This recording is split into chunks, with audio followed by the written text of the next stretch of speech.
We request all of you to quickly settle down. As we're ready to get started with the 16th edition of the Mindmine Summit, we request Mr. Jatin from the Taj Palace Hotel to quickly take us through the security protocol. Very good morning, ladies and gentlemen. Welcome to Taj Palace, New Delhi. My name is Jatin, and I'm here to give you a safety brief regarding the venue in which we are in. The name of this ballroom is Darbar, which is at the ground level of the hotel. There are a total of 4 fire exit doors, 2 on the right and 2 on your left.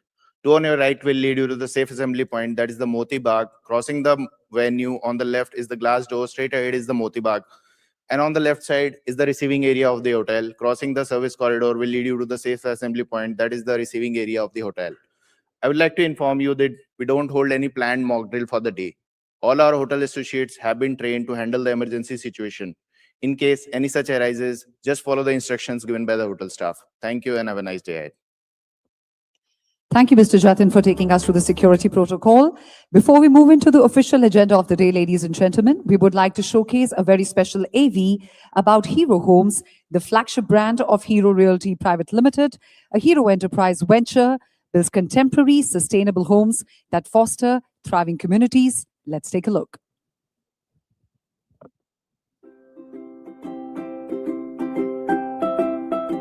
Home. It's more than just a place to stay. It's where your heart finds its own way.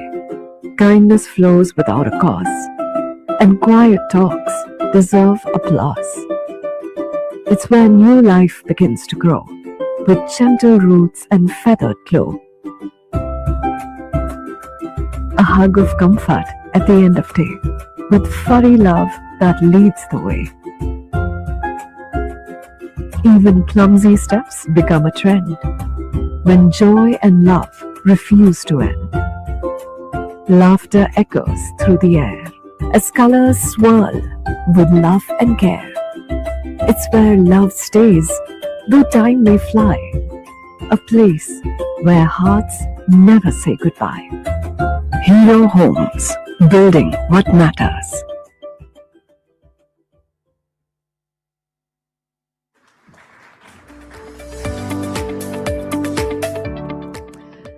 A very good morning, ladies and gentlemen. I'm Ritika Jhanji Jagtiani, and on behalf of Hero Enterprise, it is an absolute honor to be extending a very warm welcome to all of you to this very special 16th edition of the Mindmine Summit right here in the beautiful, vibrant city of New Delhi. Thank you so much for turning up in great numbers. To all the distinguished guests and dignitaries, a big, big thank you from our side. Let's begin with a big round of applause, please.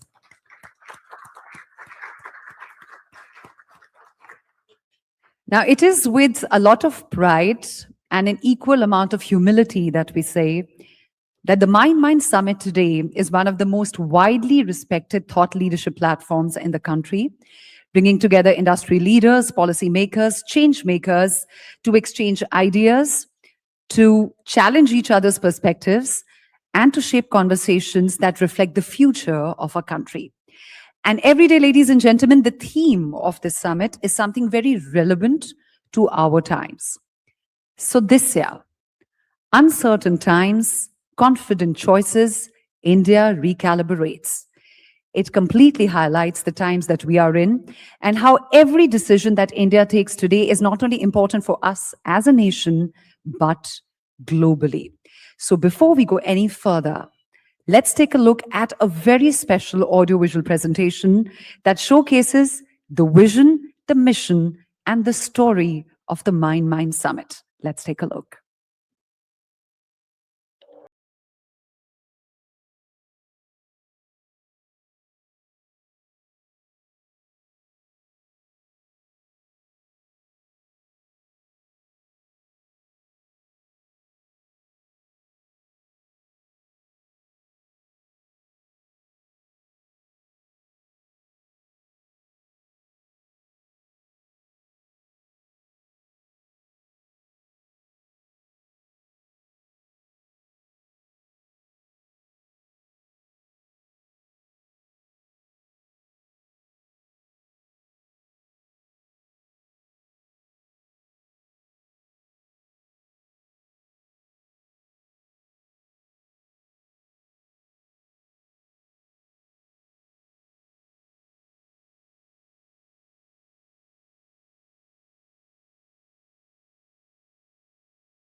And as you see, ladies and gentlemen, to take the 16th edition of the Mindmine Summit, we have someone extremely special in the room, someone who's been at the helm of India's finance ministry since 2019, steering India's economic growth story through both domestic and global transformation, someone who continues to propel our country towards its dream vision of a Viksit Bharat. Can we have a big round of applause for the Honorable Finance Minister, Srimati Nirmala Sitharaman? Thank you so much, ma'am, for taking time out of your very busy schedule for the summit. And now, to set the very context of this summit today, to lay out the vision of the summit and what all should we be expecting in the course for the day, I have the honor of inviting onto this dais one of the most respected business leaders in this country today, a strong advocate of education, entrepreneurship, and economic development, someone who has been and played a very important part in fostering industry dialogue and policy formulation in the country. All hands in this room put together, ladies and gentlemen, to deliver the official welcome address for this edition of the Mindmine Summit. Let's welcome the chairman of Hero Enterprise, Shri Sunil Kant Mujar.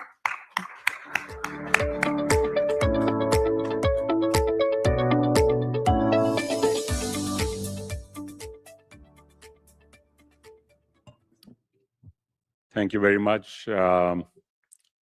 Big welcome to our chief guest this morning, Finance Minister of India, Mrs. Nirmala Sitharaman. Thank you so much for being with us. And a special thank you for coming in when you are feeling unwell yourself this morning. So truly appreciate this. This platform was set up 20 years ago as an idea to involve industry in the effort of nation building and for us to think, to apply our minds to what truly matters to India, to Indians, to India's economy, and to India's global relations. And it has seen India go through an amazing shift. There were no iPhones then. There was no UPI. Sachin Tendulkar was still hitting centuries at that point in time. And we have come a long way since then. Especially in the last dozen or so years, we've seen this absolutely highly accelerated, dramatic change take place. We saw infrastructure built out, both physical and digital, unlike anywhere on the planet. And it truly is unlike anywhere on the planet. What we have done in physical and digital infrastructure together has never been done by anybody else. Our pace of building new roads, new airports, new ports, and all the rest of it, alongside bringing over 500 million people into the miracle of this economy, creating new bank accounts, creating digital identities. There are just so many initiatives. It's hard to compress them in a short address. In any case, I'm going to try and keep this very short, just so we get time to hear the finance minister. As I said, she is feeling unwell, and I do appreciate that she's made the effort to come. And both Ramdeo and I were actually hoping to ask her a few interesting questions about what is happening or what is not happening. But we shall try and keep this really short. We constantly, there was this saying that India constantly disappoints both the optimist and the pessimist. The predictions on India always have been, we will do exceedingly well. We keep talking of India in the long distant past.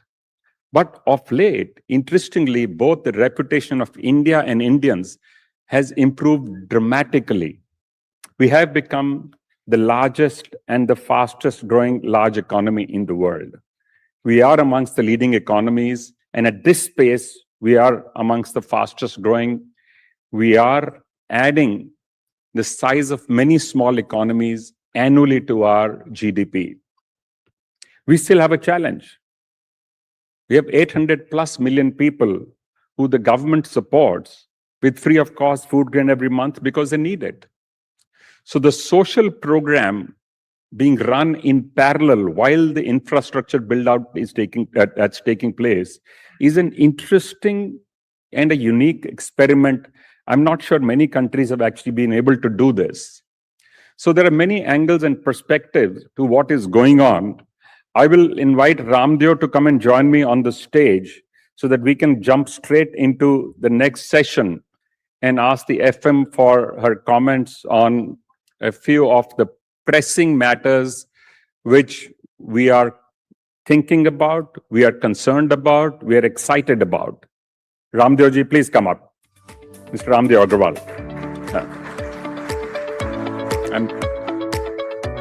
I'm going to join there myself, and I'll do your job for you because we'll just jump straight into this now.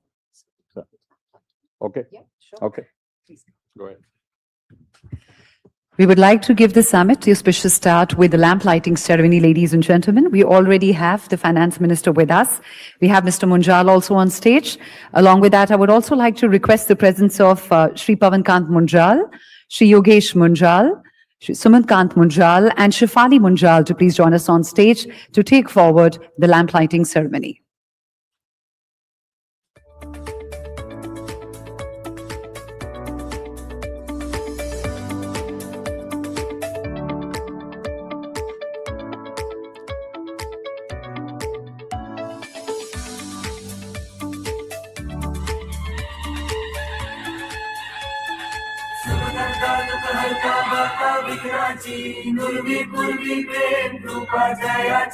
सर्वांगी सुंदर उदिशेंदुराची कंठी झळके मान मुक्ता फळाची जय देव जय देव जय देव जय देव जय मंगल मूर्ती हो श्री मंगल मूर्ती दर्शन मात्रे मन कामना पूर्ती जय देव जय देव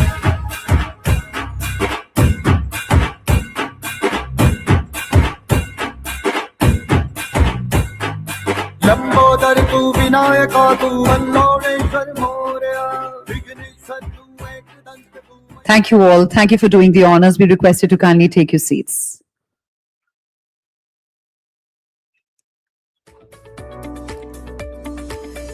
And now it's time to begin with the inaugural and the keynote session focusing on India's economic outlook, growth trajectory, and the opportunities ahead to be steered ahead by the chairman of Hero Enterprise, Mr. Sunil Kant Munjal.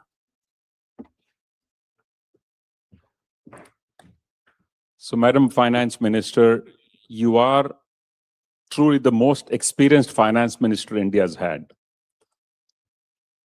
You have presented more budgets than anyone else, and you've held the helm of the country's economy and finances for a long period now. And this has been both an exciting and a turbulent time.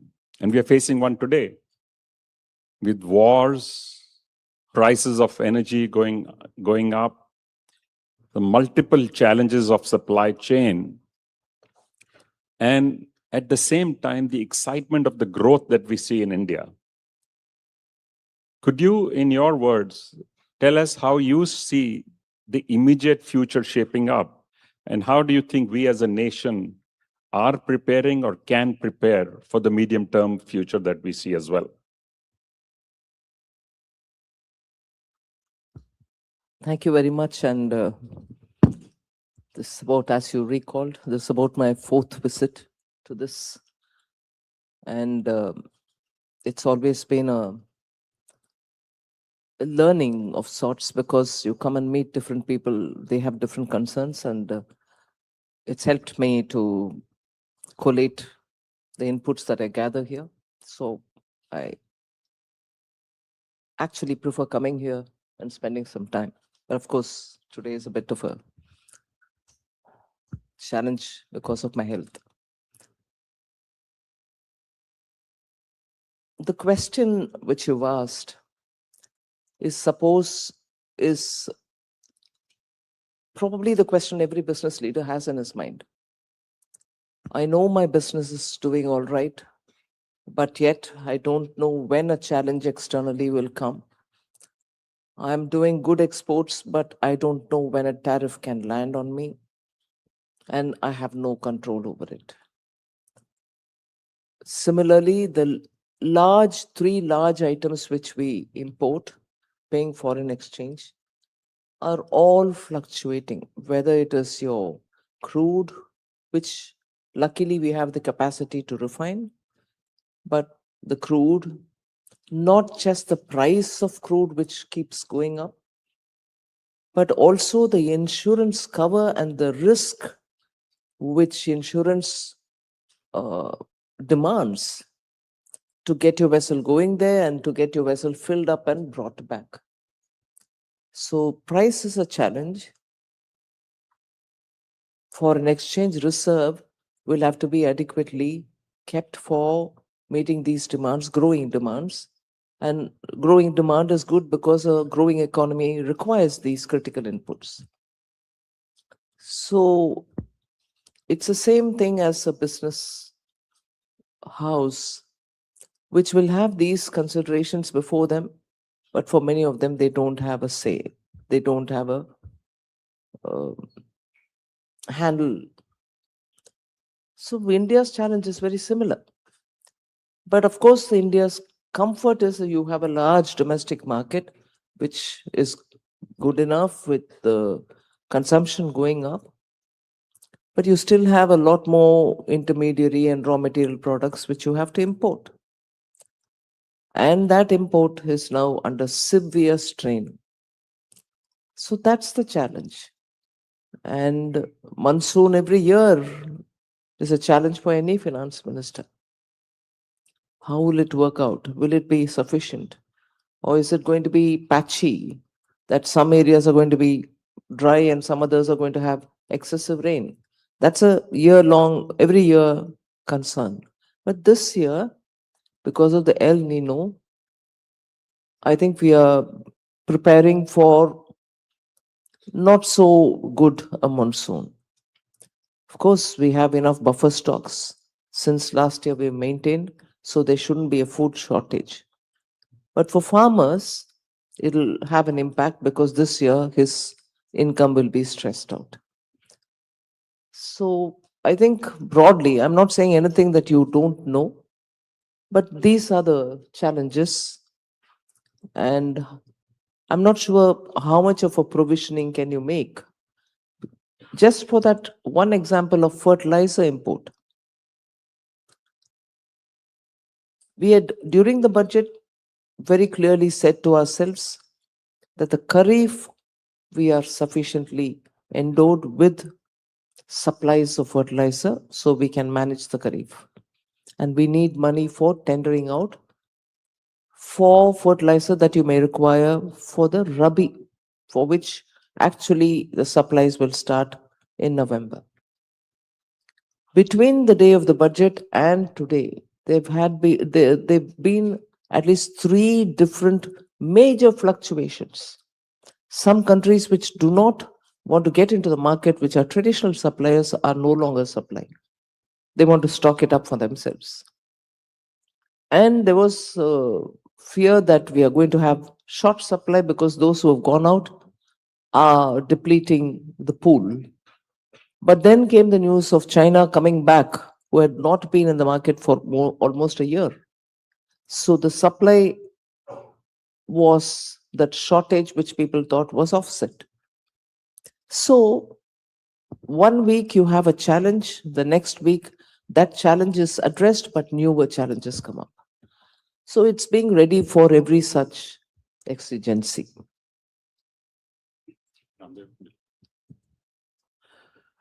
The FMM, this is the finest moment of capitalism. Last week we have seen listing of SpaceX and creation of a trillionaire. So now the new buzzword in the world cap. I'll restrict myself to the subject I know, that is capital market. So this is the finest moment of capitalism, and farms and factories, they produce incomes for our workers and people at large.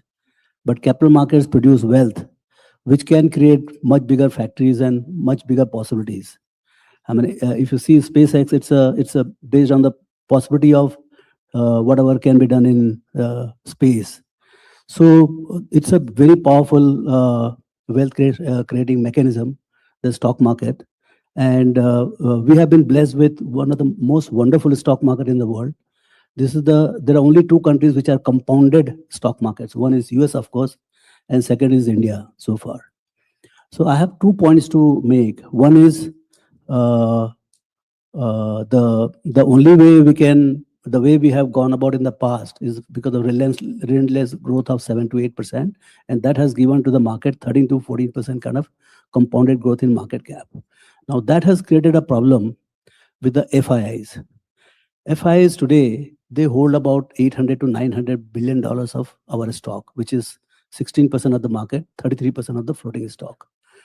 In last 10 years, because we have done very well as an economy, our holdings, their holdings have grown at 3 to 4x, whereas my forex reserve has grown just about double, from 400 to 800 billion. Now we have reached a situation where forex reserve is just about 700 billion, and their holding is 900 billion. So their holding to my reserve is less than 100%. So how do we, because they're they're very important, integral part of the entire system. How do we move forward from here in terms of this is there as a situation? We are doing very well. Growth is the only way out, and we are pushing the growth ahead. But when you grow at 7.5%, 8%, my corporate profits go at 14, 15%. And hence stock market will also go at 13, 14%. That will build their value of the current situation as it is to 1.5, 2 trillion in next 8, 10 years. So do you see, has it been, I'm just flagging the issue the way it comes in my mind. So any comment on that? But 70% of the growth is ours, while 30% is theirs. 70% is our growth. Yeah. It is our growth only which is creating challenge for us. I think you've answered the question yourself in a way. Our own growth, our own participation in the market has really buoyed the stock market considerably. And as is the nature of the market, there are cycles when people make their profit, go out, come back, and so on. But not just leaving it there. Between the RBI and the government, we've done some analysis and come up with an announcement last week where the bond markets can be a very good, magnet to absorb those capital which can come in, making it into, FAR, so that the compliance routines are not going to burden people. And the withholding tax treatment which we've offered, we think will be the first step towards drawing some capital back, although we've at the moment confined it only to the bond market. But certainly that's not the end of the story. We'll be doing more. We recognize we need more foreign capital to come in. But the fact that RBI has the fact that the RBI has now allowed public sector undertaking and banks to go out and pick money from outside, giving them a framework in which they can do it. And in that framework, a very important aspect is the hedging is at the RBI's expense. They don't have to hedge for the risks, particularly the currency-related risk, the volatility, the exchange rate risk. That will be on RBI. And as a result, the banks can now go unfettered to raise capital from outside. So we have taken a very calibrated approach to make sure that the markets do receive the required investments. Another point. Hello. Yeah. Another point which is more positive is that because of there is an unprecedented capex boom all over the world, thanks to AI build-up, which is one of the largest build-out all over the world. Second is defense preparedness. Third is energy transition. And fourth is GCC boom in India. All these four are combining into massive opportunity, even to Indians. I mean, whether in various forms, and it will become even more. But some of these opportunities are very short-termish in character. Like it may be there 16 months, 18 months, 20 months. So we need to respond to these opportunities very, very fast. Some of the corporates I met, they said, sir, it is not about the demand. It is about how fast we are responding in terms of supply, whether it is from regulatory side, whether it is from permission side, whatever it takes in India to get them moving, because that can also bring a lot of forex. So they are saying it's a real challenge is supply side. Is it in the minds of the government? Of course, in fact, we've been engaging with the states, not just the center to have a policy on data centers and GCCs, but also talking to the states to make sure they understand that these are going to be immediate job generating investments. I'm not sure if it is 15 or 16 months, but it is certainly going to be, at least in the coming decade, a predominant way in which data is going to be used. And as long as it is happening in India, I think it's good for the data security, and also in the process of creating the jobs, you will give a certain vibrancy to the economy. So states are coming up with policies. In fact, many states have come, and not just with the policy, they've been on their toes to meet up with people, get the GCC coming in. Earlier, I was in Bangalore yesterday.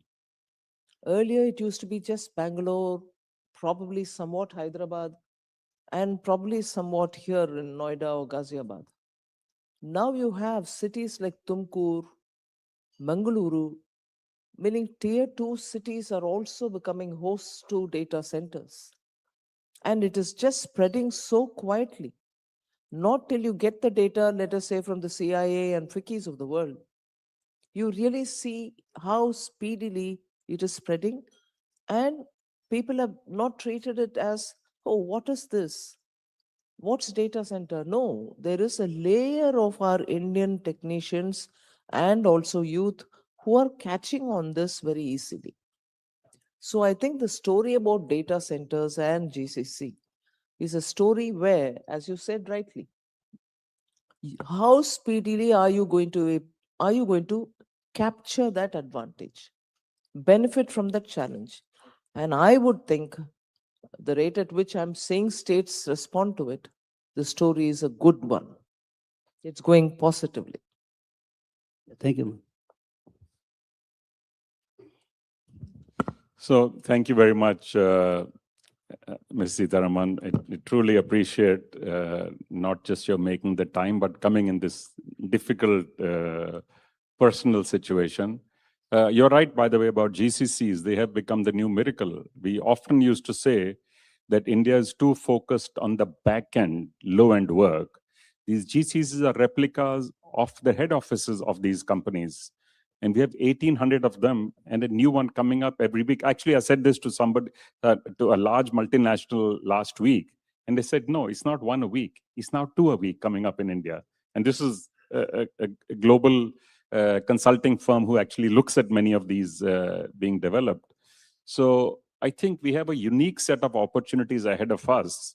And it is important that while we see many challenges, that we continue to focus on the positive, build those much more. In some sense, this is the path that China took, that don't worry about the problems, about the NPS, etc. Let's just grow the size of the economy, and that will take care of a lot of it. And for us, it is important, especially because of our large population.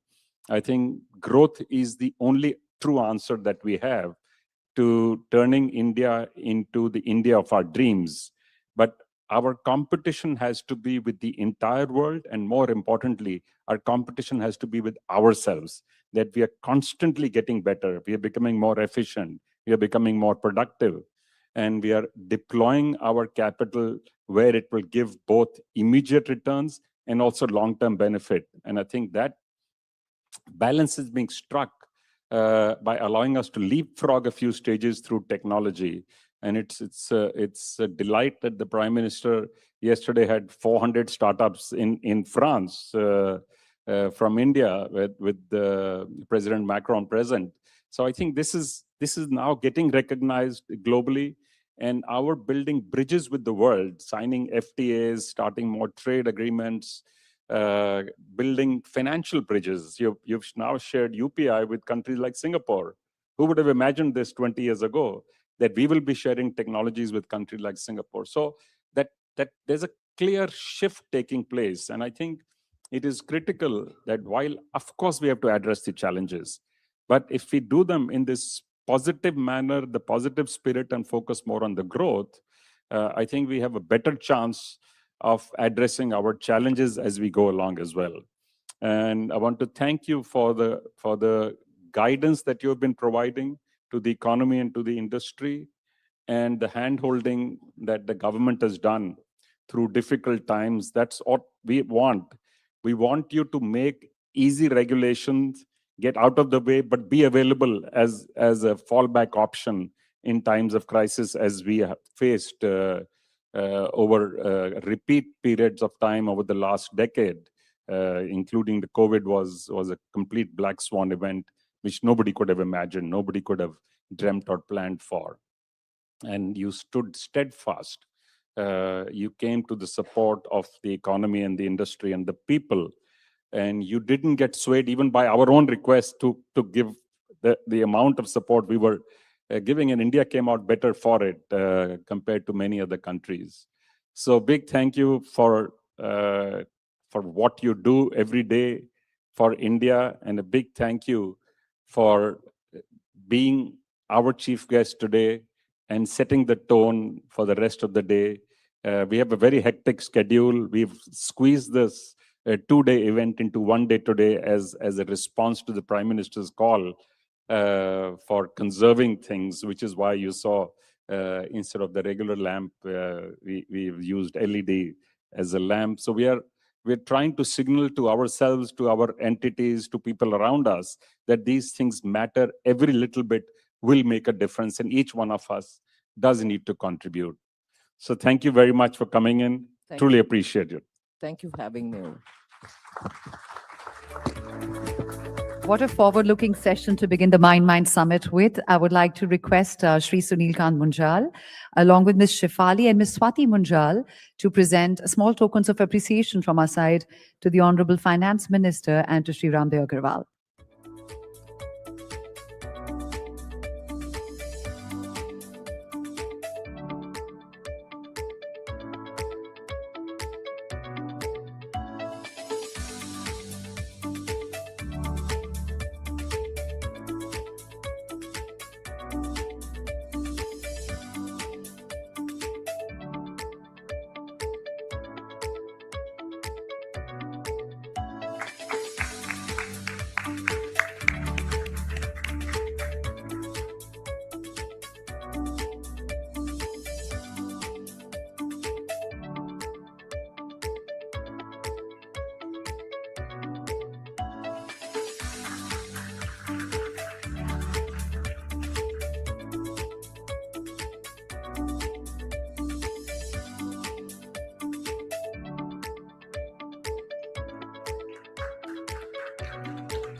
A big thank you to the Honorable Finance Minister for taking out time from her exceptionally demanding schedule to be with us this morning. I think her insights not only set the tone for the day, but has given us much to reflect on.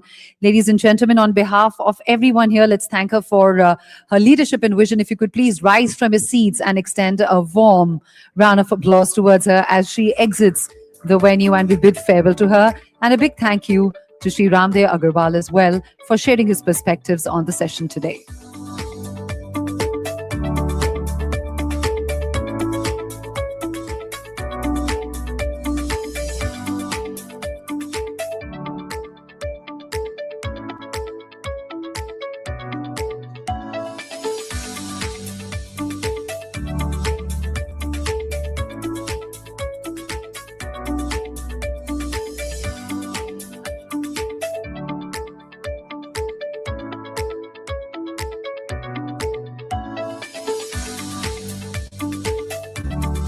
Ladies and gentlemen, we request you to kindly settle down as we're just about to resume the proceedings for the summit. And while you do that, I'm sure Over the course of the day, there'll be a lot to reflect and learn from. If you notice, there are these standees that are placed on each of the tables with a QR code on it. We would request you to please scan the QR code, which should take you to our LinkedIn page. Please be generous in sharing your learnings through the day at the Mindmine Summit on LinkedIn. But while you do that, please do not forget to tag us and use our hashtag Mindmine Summit 2026.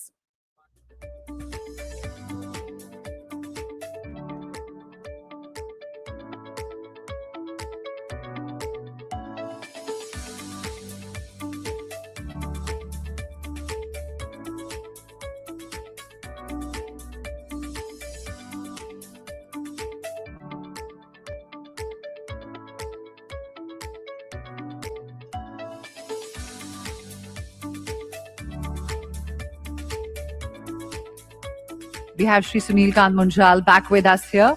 We had to cut the session out because the finance minister had to leave to attend to some pressing commitments. But we would like to resume this session along with Sri Ramdev Agarwal. Over to you, sir. So you raised an interesting question, Ramdev, about ownership of India's economy by foreigners. On the one hand, we've actually been wooing this. We've been chasing FIIs, FDI, and you've raised an interesting concern that we are actually building our economy for the global ownership. So would you walk us a little bit through the pros and cons of this? Because obviously, it is also an advantage to get know-how, to get connections, to get knowledge, and to get resources. Yeah. So, Sunilji, one of the thing is that we have done brilliantly well. And since 2000, see, actually we got political independence in 47, of course. But we actually got financial independence in 2020. Because that's when my retail, thanks to digital infrastructure, they started coming 3 million customers per month. My demat accounts have gone from 40 million to 240 million. That started bringing tons of money month after month, almost 1 lakh crore per month. So that lifted the market big time. And that lifting of the market did a lot of good to all of us, but it also did good to the foreigners. And their 250 billion dollar holding has become now 850, 900 billion. So whatever they sell, their holding actually keeps growing. It's like that, mythological thing. So आप कुछ भी कितना ही बेचो लेकिन वो बढ़ते आता है वो. So now we're in that kind of thing. If we grow it, my forex is kind of not sufficient to take care of actually that. So as a country, we will be working only to service FI holding by way of dividend and by way of exit. And this kind of time when we have a lot of geopolitical concern, their exits become that pressurizes the rupee. So rupee, see, we have current account surplus in March quarter, and yet now look at the what has been the implication. I am the fastest growing economy in the world. I'm worst performing currency.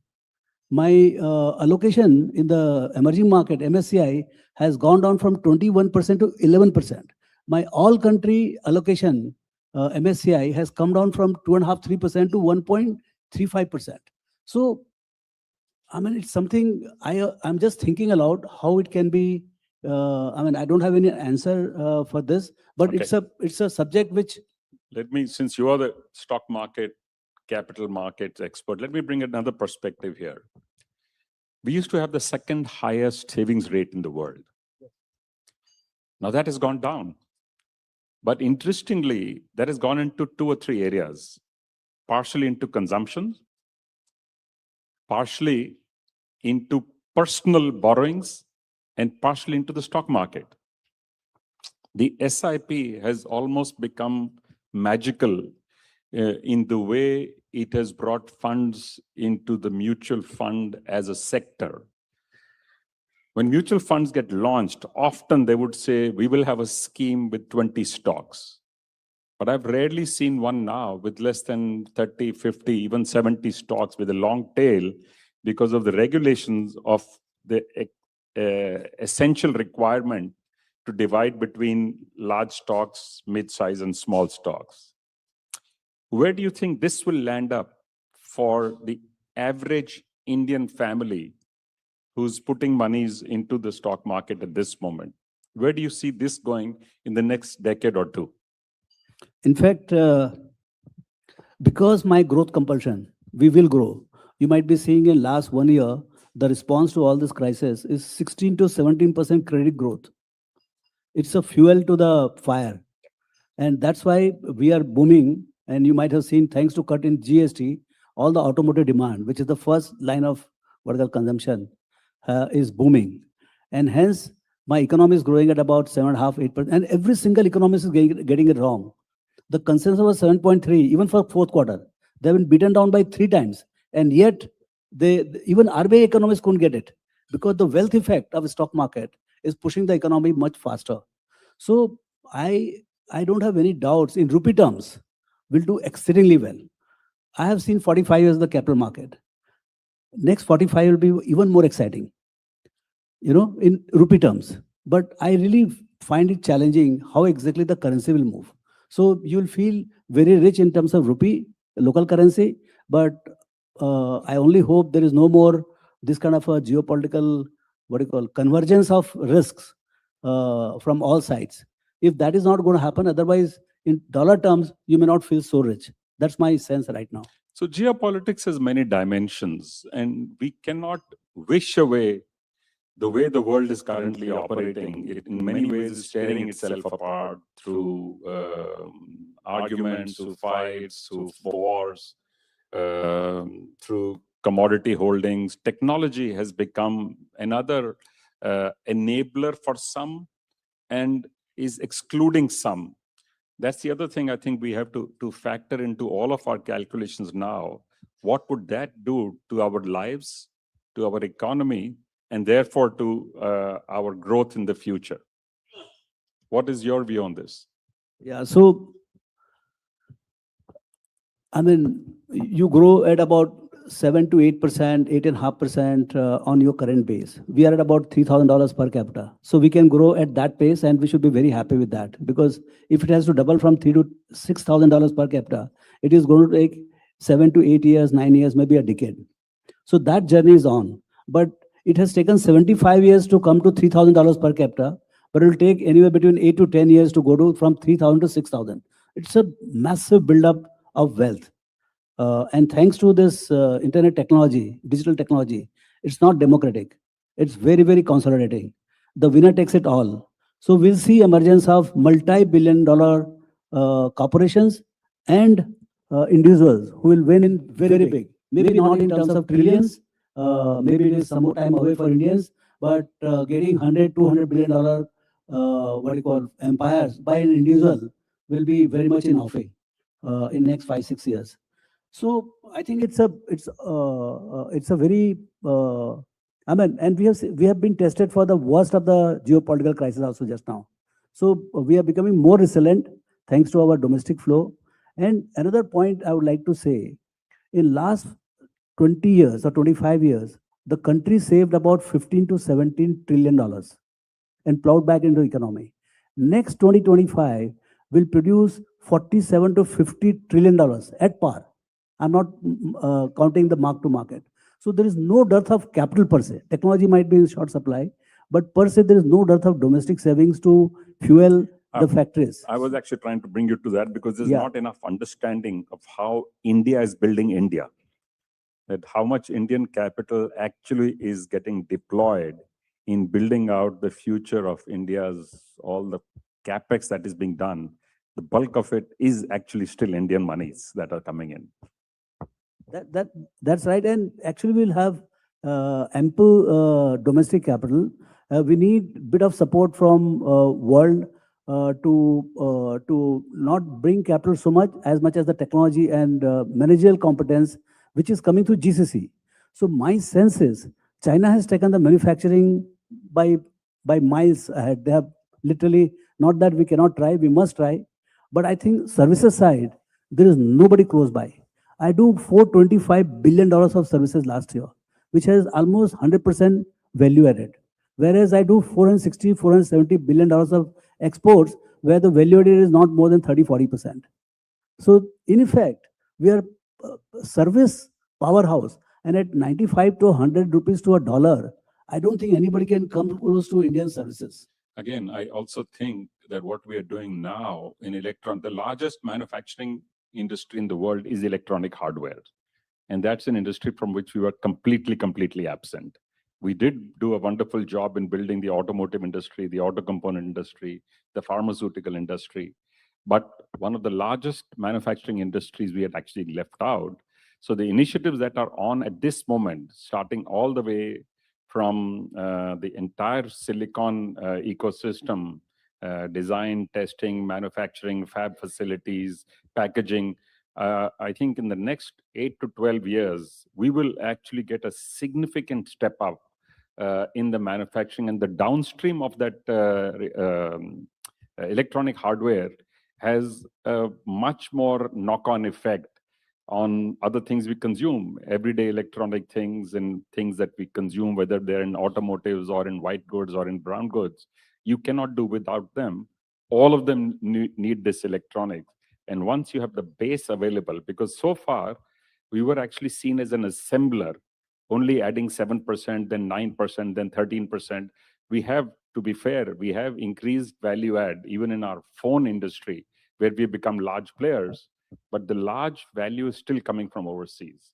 So with this new step that we are now taking of actually building out the base electronic hardware industry, I think we have a massive upside available in manufacturing itself, whether it's for the defense industry or for the aviation industry, or it is for the automotive industry. Actually, there's a series of sectors that are now getting attention, some still not getting enough attention. If you think of real estate, it's not considered an industry today in India. But the reality is, it has more than 154 sectors directly connected only to home construction, and many more indirectly. So other than being a social good, it also has a multiplier, economic multiplier, which is almost as high as the automotive industry. Healthcare again is another one which has a massive multiplier on job creation. Tourism, the good thing is tourism has started to get built out in India. And when we saw foreigners walking away from India during COVID and other crises, actually the Indian tourists made that up. So it is wonderful to see, whether you go to Shimla or to Mussoorie or to Goa or to Kerala, that these are now filled with tourists from across the country. It's not just religious tourism that is growing. It is tourism of all kinds that is growing now, adventure, leisure. You are seeing people going skiing and people going rafting. So it is a very interesting shift that is taking place. And you spoke about the income levels going up. As the income levels go up, the aspirations go up. The desire to do better for your children, for the family goes up. And that drives a lot of this behavior. You want better home, better education, better healthcare, and you're willing to borrow for that. And that's the other magic thing. The only concern I do have is I wish and hope the borrowing on individual and family balance sheets does not go beyond the number where it becomes unmanageable, because that's a crisis many countries have faced. And we did have this problem some years ago, as you know. At this moment, of course, both the bank balance sheets and the corporate balance sheets are better than they've been in a long. The bank balance sheets are the best they've ever been in history, actually. We've never had these kind of bank balance sheets as we see in India today. Corporate balance sheets too have become phenomenal. It's like the US has seen such massive monies, cash sitting on the books of companies, and their ability to spend is enormous. So the question being asked again and again is, why is the private sector not investing the way it ought to if it has this kind of ability, both on its balance sheet and access to capital? Yeah. I think it is all to do with the demand. I mean, private balance sheet is always conscious of the profit. They don't have they have social responsibility, but they cannot be doing it on the basis of unviable kind of possibilities. So, like if you see after GST cut, as the demand for automotive started building up at rapid pace, every single company has announced their next plant. I mean, Maruti itself, it took maybe 40 years for them to set up 3 plants. And now they're talking about 3 plants in next 3-4 years because they can see the jump in demand for that. So I think private sector is very simple. If you have demand, they will come and produce and they will supply. So I would not be too much concerned about private sector not coming in because we should, and that's where the credit growth of 16-17% is extremely important. And I was thinking of asking you a question. Sure. What 95 rupees to 100 rupees to a dollar does to the exports of services and now manufactured products? I met few guys, export-oriented industry. They said, sir, now the problem is not about competitiveness. It's all about supply. I mean, he's not able to meet the demand. So have you, I mean, you are moving in the circles. So what's your sense? So you're absolutely right. So as the rupee dollar parity changed, there was some concern because of a large import bills on energy, on defense, on electronic hardware. But at the same time, we have a large section of our economy and industry now who are exporters. They're actually delighted. You must realize, however, all of the benefit does not come to the companies because the importers are also smart. They're well informed. They will turn around and say, okay, I want you to reduce your dollar price because you are getting a higher exchange rate in your own country. But there is definitely an easier flow. The conversation becomes easier, the orders become easier. And that was a challenge only a few years ago for India, especially the crisis we faced when we had this conversation around tariffs with the US. So that has eased off. So it certainly added some incentive and growth momentum. The only two other points I'd like to bring up, because I see we have a minute and a half left, is one is as India and Indians are getting wealthier, I think philanthropy, large organized giving is the other thing that we have to get better at. Individually, Indians have always been giving, but large organized giving is a new phenomena only of the last 10 to 20 years in India, as Indians have become very wealthy, both corporate and personal. I think it is a need for us to incentivize it as many other countries have done.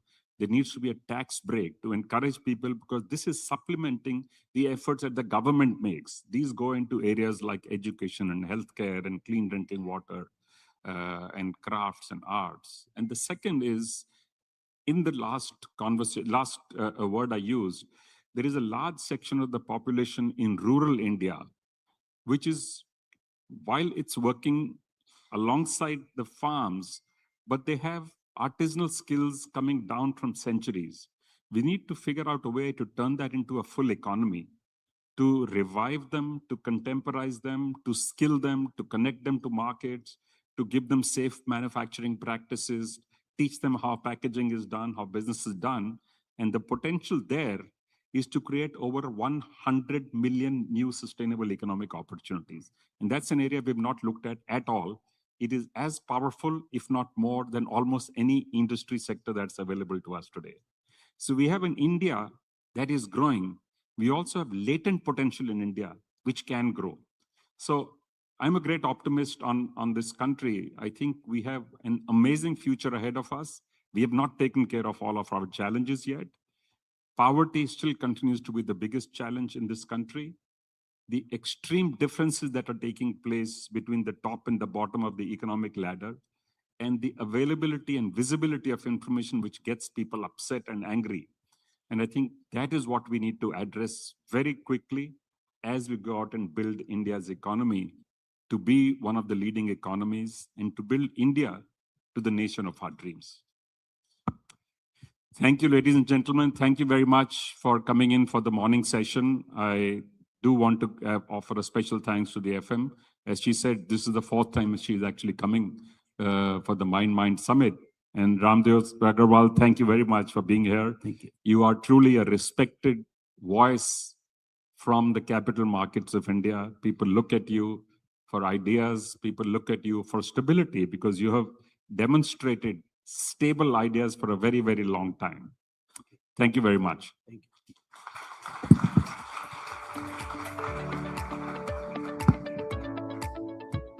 A big thank you, Shri Ramdev Agarwal, the chairman and co-founder of Motilal Oswal Financial Services, and Shri Sunil Kant Manjal, for sharing such powerful perspectives on India's economic direction, leadership, and the choices that will shape our future ahead.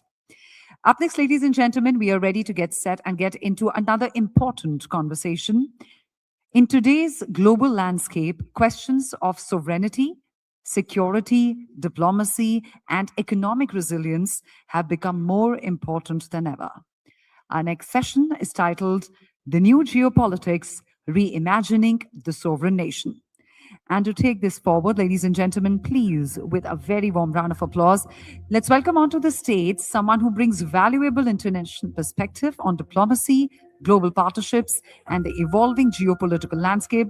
Let's welcome the Ambassador of Italy to India, His Excellency Antonio Enrico Bartoli.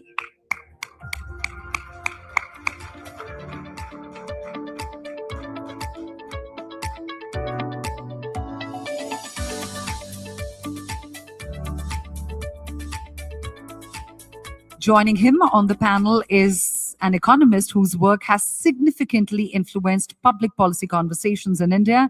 Let's welcome member of the Economic Advisory Council to the Prime Minister, Dr. Shamika Ravi.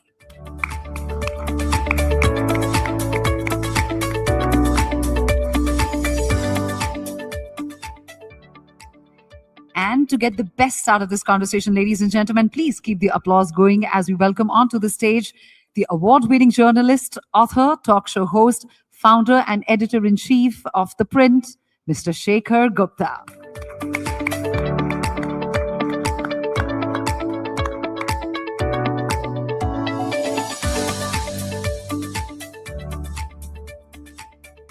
Over to you, Mr. Gupta.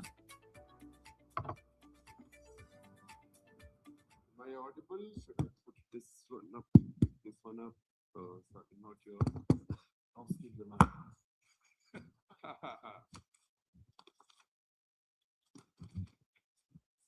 I won't steal the mic. You can drop it if you wish. You know, but drop the mic. Drop the mic moment. That will make the day for Sunil. So thank you both for being here. The theme is uncertain times, confident choices. India recalibrates, and then it says moderator brief for me, which says the new geopolitics reimagining the sovereign nation. Now, there was a time about 25 years ago, that one of the professors I worked with and who taught me a fair bit, he said that I'm putting a ban on any paper on strategic affairs that begins with the line, since the end of the Cold War and decline of nationalism. Because he said wars will come back and nationalism will come back. It was, in fact, more than 30 years ago. So it was quite prescient. Now all of this is back.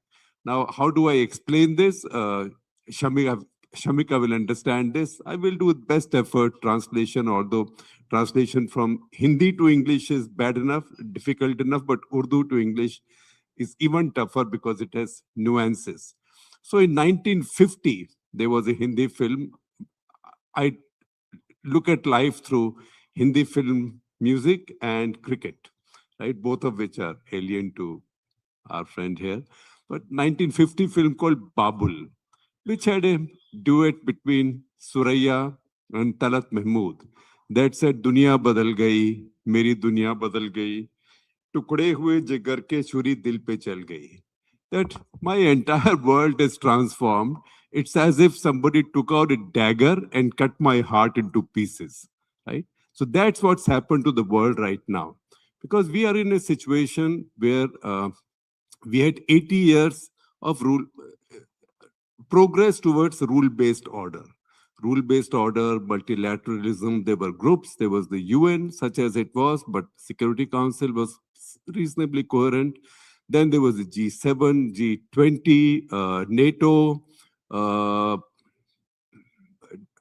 World WTO, and all of these global organizations. All of these have been appended. All of these have been appended. Donald Trump has decided that America is at a disadvantage when it deals with a group. It may be EU, it may be NATO, it may be G7, anybody. But when America deals with other countries one-on-one, it's that much stronger. So it will only deal with other countries bilaterally. And in that process, all of Africa, most of Africa, barring South Africa, where Elon Musk is involved, and most of Asia then gets completely ignored. Now, in this world, let me start with you, Ambassador Antonio. Italy, this is the middle of Europe. You have concerns and insecurities. Do you feel friendless? And if so, what is the new search now? How do you, no country lets things drift, least of all Italy.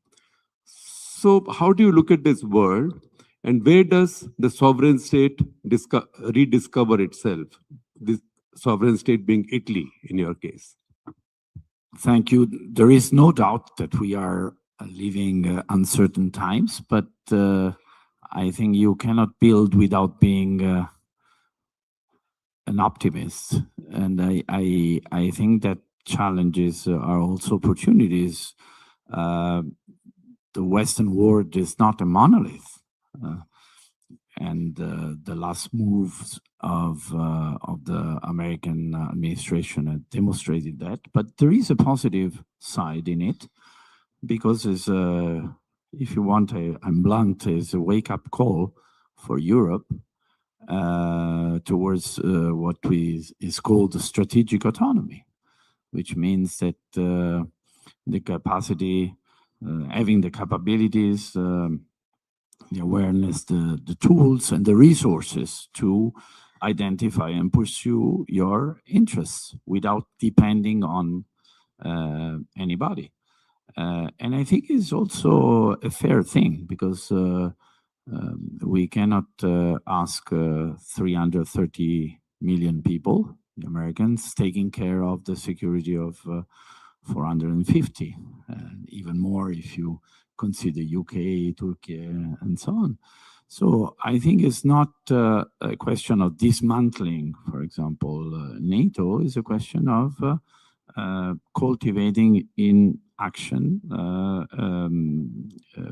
more concrete and actual strategic autonomy. Of course, this entails some ambitious steps, both from the institutional point of view. We have, as Europe, I'm talking from the European perspective, we have to make it more efficient in decision making. We have to be innovative. We have to simplify, so simplification for the administrative point of view, but also if you talk about security in terms of common standards, ensuring interoperability. When I say innovative, for example, the escape clause is very important, not to consider investments in security as an expenditure, rather as an investment, and so not factoring this in the deficit GDP calculation. And this is meaningful from the economic, but also the conceptual point of view.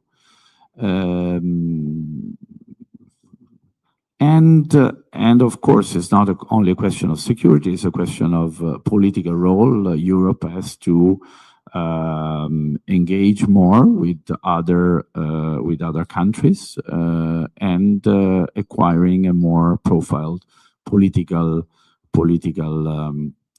role. And this entails a stronger relationship with India. We are not just, which is very significant, having concluded the FTA, but we signed, for example, a security partnership. We are talking with India about critical minerals. We are talking about artificial intelligence. We are talking about collaboration in third countries like Africa that you mentioned. So I think this entails, on a way, not dismantling, but building a stronger European pillar without NATO, for example, And on the other side, interacting more and more with non-EU actors that are significant to us and are friendly countries. Shamika, geoeconomics is the new geopolitics, at least for now. And just that little passage, Strait of Hormuz, has demonstrated that to us. Because without that, Iran would have lost the war completely. It's just that leverage that's got Iran going, because it's not just leverage with the economics of the rest of the world, particularly Asia, but it's also leverage with the economics of the Arab world, which in any case has fancy armies that never want to fight, that have never fought except sometimes their own. So in this situation, you have tariffs being used as leverage. Supply chains are now strategies. Chinese used it with the Americans, when the Trump put tariffs on them. Energy is a weapon. So India is both a target and beneficiary. If you would explain how it's a target and how it's a beneficiary. Thank you, Shekhar, and thank you to the Hero Group.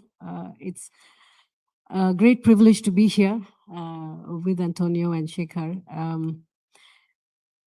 We have to realize that there are lots of big structural changes happening at the same time, Shekhar.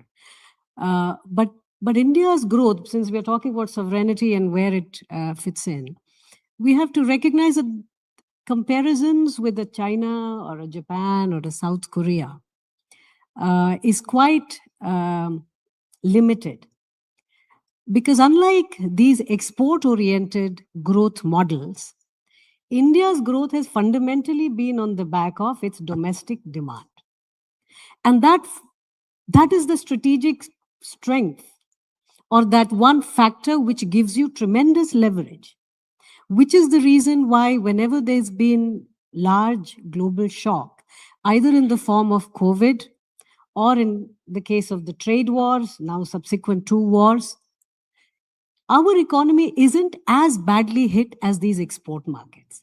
I think it's very important to recognize that. That's number one. Number two, if you look at, again, loss of sovereignty and, how growth impacts sovereignty, Japan is under $40,000 per capita.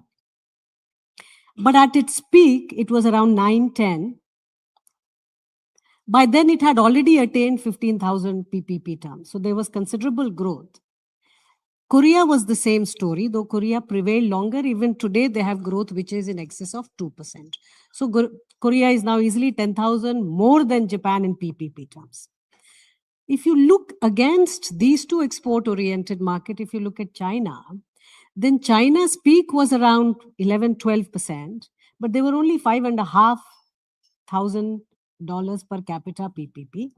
And since that, they have steadily been falling. So if you look at the decadal 5-year moving average, which we tend to look, not every year, but if you look at the smooth long-term growth, China today, its growth rate is half of what it was 12 years back. Now, the thing to note is, of course, we keep looking at the US and, the US policies because we're living in the midst of that. But unlike South Korea and Japan, Shekhar, China has an army. And it has articulated its ambitions in many ways, right? Now, against that, when we think of our own growth model, we are not going to grow like South Korea and Japan, because both these countries had considerable erosion of sovereignty. But of course, in the process, they gained a lot of technology and growth, right? For us, therefore, every deal, every trade deal, every agreement we enter is keeping at heart the fact that we are a domestic demand-driven economy. And the second is our objectives are, because we are an electoral democracy, loud, there are some objectives which take precedence. Number one, reducing poverty. And I think it's important to recognize, Sunil is not here, but he mentioned poverty is our topmost priority today. It is, but please recognize we had 30% poverty rate 12 years back. if you look at the Rangarajan poverty line, which is moderate poverty, it's higher than $2.15 World Bank. So we had 29.5 to be precise poverty rate 12 years back. Today it is 3.9. So it's still 3.9 of 1.48 billion is still a large number, but please appreciate the relative decline on the back of this growth that we have had. So for us, I think the way the institutions are structured and our domestic demand, by the way, reduction of poverty has also led to a rapid increase in consumption at the bottom of the pyramid. If you look at the bottom 40% and the kind of consumption, so our consumption story is not just the top 20%, which is what a lot of the media unfortunately focuses on. So please appreciate that this changing nature of domestic demand in India, I think we have to understand it really well to then appreciate why our response to these global shocks, whether it is the current energy crisis or, for instance, even earlier the trade war between China and the US, have been very distinct from other economies. Well, those are good points to think through. Ambassador, if I may come to you, Europe is rearming, recalibrating, and also looking at its American dependence again. Now, short question. Is this temporary? Are you also counting backwards? There is something on internet called the Trump clock. And when I get really hassled, I go to it and I see the seconds running out. And I know that his time is finite. It will ultimately run out. 2.5 years. So are you looking that there is this recalibration in Europe as a 2.5-year thing? That after Trump, life will be back to normal? Or you think it will never be back to normal? No, I think we were talking about security. I think that we enjoyed three main factors that are no more there. There was the cheap energy from Russia, the export outlet to China, and the security umbrella from the United States, which was not a Boy Scout action. It was a win-win strategy, because this has to be debunked, that there was only one direction. But in any case, I don't believe in a Trump clock, in the sense that as also the passage between Trump 1 and Biden administration has demonstrated, there are some factors that are doomed to remain, because it's difficult to go backwards. And my point is that it's not necessarily a bad news. I think it's if it's a stimulus towards more autonomy and independence for Europe, I think is very good.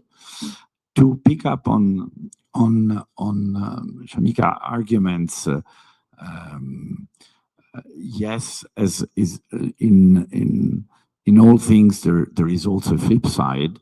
So I think that is good to be more domestically driven rather than export-led, but can be also a weakness, in the sense that if these, as happened till now, then translates into basically a protectionist attitude, this prevents, in a way, from the country from developing much more. For example, the manufacturing sector, and to be tempted to rely too much on big guys, both internally and externally.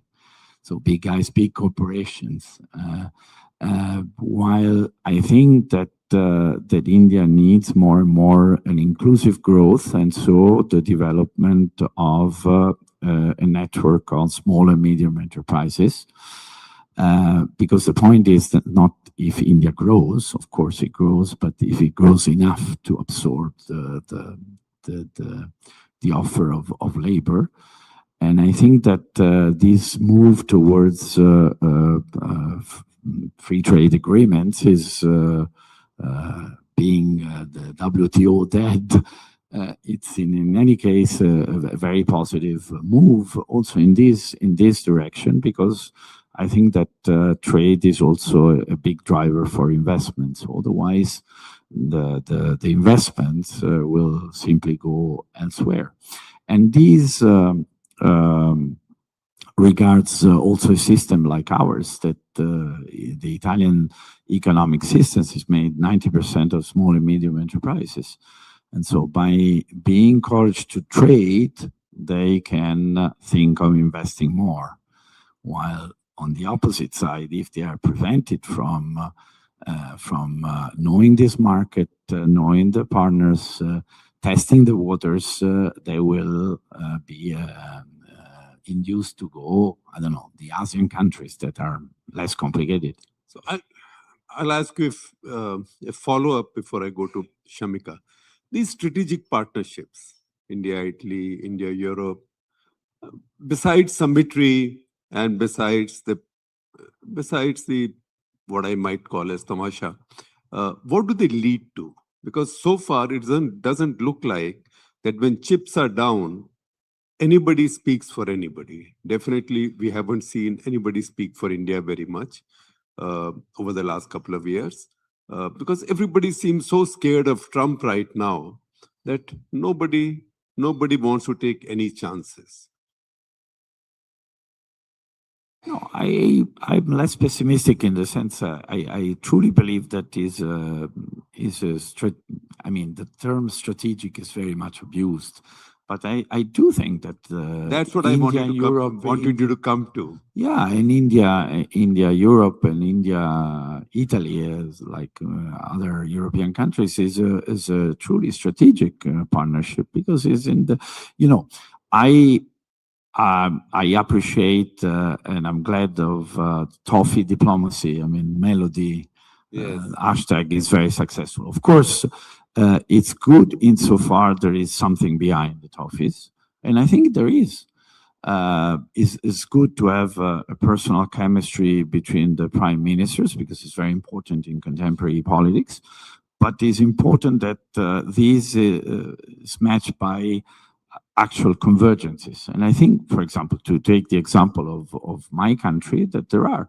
I mean, we are two democracies. We are heirs to ancient civilizations. This is not rhetoric.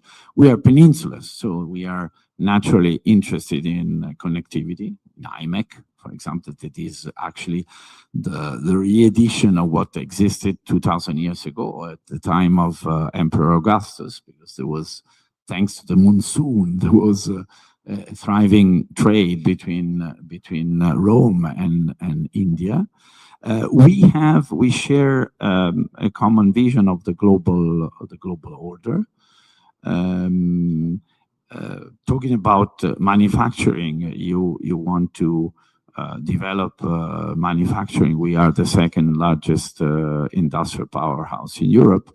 So you see that the convergences are objective. And so I think that it's not a temporary or episodical enthusiasm. Or personal. Shamika, you talked about the strength of India's internal market, which is true, because we have all these unbuilt hospitals, unbuilt schools and colleges, unbuilt highways, unbuilt railways, unbuilt airports, frankly, also unbuilt tanks and fighter aircraft and submarines, right? So India has a lot to build. But underneath all this is also balance of trade, capital account. For that, you need a lot of foreign exchange to come in. We carry a big deficit, that goods, enormous deficit. It's partly made up for by services, which somehow in the popular discourse right now being demonized as if it doesn't matter, which I'm sure you will agree is not right, because it's not one or the other, but also our ability to attract capital. That has suffered in the past 10 years. And I know some corrections are being carried out now. How soon can these corrections start showing impact? And when do we see capital again returning both to the capital markets and to real businesses as in durable FDI? So before I take your question, a response to Antonio in terms of the protection, there are different kinds of protection, right? If you look at the last 10 years, and this is Global Trade Alert data, which looks at protectionist policies that countries put up. The US has brought in close to 9,700 protectionist policies. China has brought in around 7,700. You know how many protectionist policies India has brought in? 1,900. That's number one. Number two, simultaneously, while you put protectionist policy, you're also doing trade liberalizing policies. And there India has, perhaps because we had a lot more to do, has outdone all other major, let's say 10 economies in trade liberalizing policy. Now, why is it that we still believe that Indian policies are largely protectionist? It's because the nature of the protection is very different in the US and China. They do it in the form of export subsidies. They do it in the form of early fixed costs, where they're bearing a lot of, the government is giving a lot of support. In our case, a disproportionately large number of those 1,900 policies, almost 27% of that, is tariff, which is visible and which is easy for people to catch and think and build a narrative. Or non-tariff barriers. Yes. You are also good at But Shekhar, non-tariff non-tariff barriers. barriers. Quality control I mean, orders. what do you think today when President Trump says forced labor? These are all not, I know, right? but those are the QCOs Yes. which we are now burning up. Yes, but we have reverse. I mean, Yes, recognizing. I'm right? saying that. So I'm if you acknowledging see that. the view that a country is protectionist while the other countries are paragons of free trade, Shekhar, to your 80 years of rule of law, sorry, it was 80 years of rule by law, where when the law suited you, you used it, and otherwise you looked away. I mean, we see what happened with WTO. We see 25 years. Now, of course, the chickens are coming home to roost, so we are talking a different language. But please, let's not forget history. And we're all, old enough to remember last 30 years and what has happened in trade, particularly in the guise of free trade. Now, to your questions of regarding what are we doing to get capital back? Now, it's very important to understand that the current shrill public debate around net FDI. Remember, it's net FDI, so there are multiple components to it. The inflow, Shekhar, if you look, is steadily rising. In fact, today, the inflow into India is at an all-time high. But so is the outflow, which is why your net is low. Acha, now, do you want to restrict outflow? No, you do not. It has taken us 25 years of reforms to get to a stage where we are saying you make money, and if you want to repatriate, that's okay. At the same time, if Indian industry wants to acquire technology outside, that's okay too. So to think that Indian industry buying outside, which shows in your outflow, is a loss of capital, I think it's a very myopic way to look at it. When an economy matures, this is exactly what happens. The net FDI is going to peter down because you're also going to see Indian industry go out, which, by the way, is great in current situation where acquiring technology outside is perhaps one of the best ways to do technology transfers, because our R&D is still pretty low, and so these are like leapfrog, and we support that. Now, but we also have to recognize, Shekhar, and you know this better than me, that there are structural issues that we are still, which is like the gorilla in the room, and we have to acknowledge it for what it is. In ease of doing business, because manufacturing and a lot of these capital flows, particularly FDIs, are impacted by ease of doing business. In ease of doing business, in the last 10 years, we have gone from 162 to 47. In ease of contract enforcement, we remain at 163.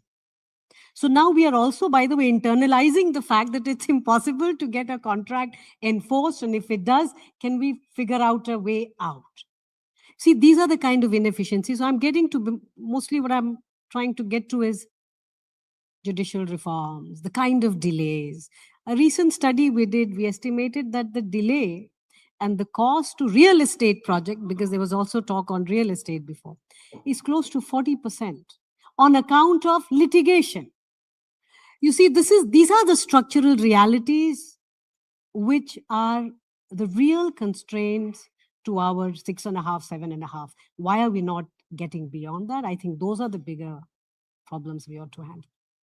Yeah, I think contract enforcement is an important one. I will break the rule a little bit, and I will, if anybody has questions, I will take about 2 questions from the audience. If you do have one, please raise your hand and say who this is addressed to. But that's optional. I will not come to somebody and say ask a question. So if you have any question, please raise your hand. I will come to you. Do you have any advice for India, Antonio? I know ambassadors don't go to other countries to advise them. Exactly. But India and Italy, as you know, have a deep and diverse and a complex connection. I was trying to hint at that I mean, we are all admirative of the capacity to grow and to reduce poverty and to make a lot of headways, even in the technological domain. I understand the arguments of Shakila. I don't think we can depict India as a champion of free trade, frankly speaking, and that's why we welcome with great satisfaction for example, a long-standing negotiation that has been concluded with Europe and with other countries towards liberalization, and that was exactly what I was trying to say. Of course, for a country, I mean, if you have Google, if you have Amazon, of course they will. If you have Apple, they will come anyway because they know that they are going to sell their iPhones or deliver their goods. But if you have a structure of small and medium enterprises, these small and medium enterprises want to sell before investing, because only if they sell good and they find the market interesting, they will be induced to establish through a joint venture a productive facility.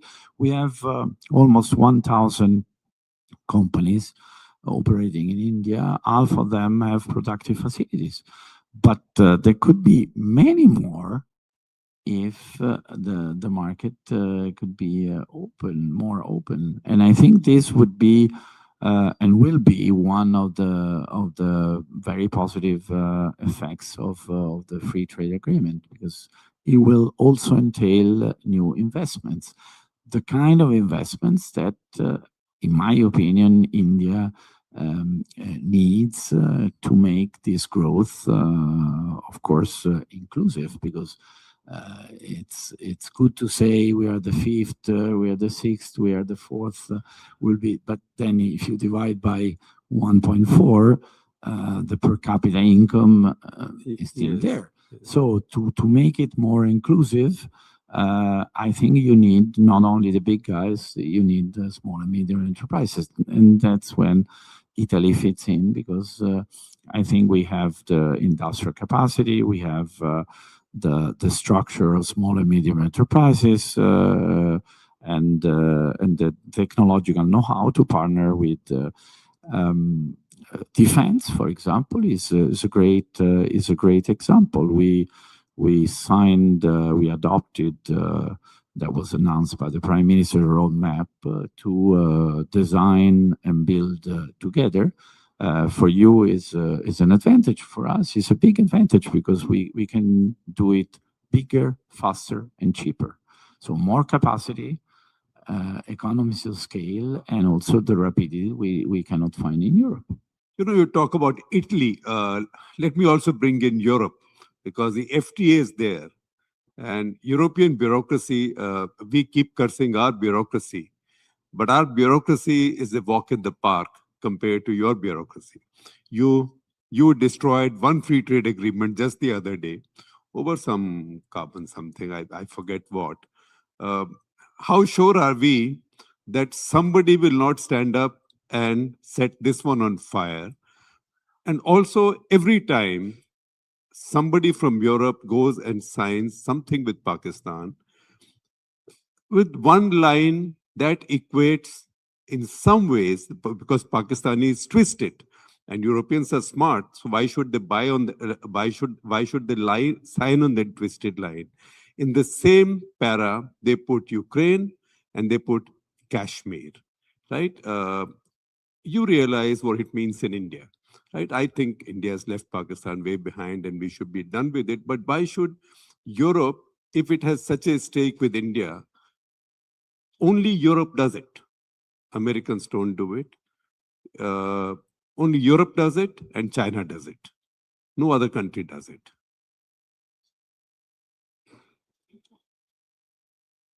It's true. I would like to remind UAE doesn't do it. that Saudi the Arabia peace with Iran has Saudi just Arabia- been announced by the Pakistani Prime Minister. So Saudi Arabia. you cannot underestimate the relationship between the US and Pakistan. And I don't want to delve into the Pakistan issue, and I understand all the sensitivities.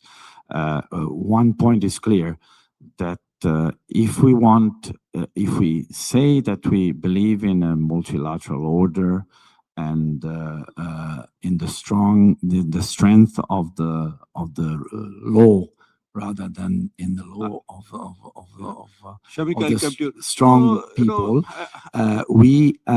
if we define that in each occasion there is an aggressor and Well, a that's victim. why- For example, in the Russia case, there was an evident aggressor, and India didn't take in stance. case of Kashmir, who's So- who's the evident aggressor? No, that's I'm the point. You cannot pushing you.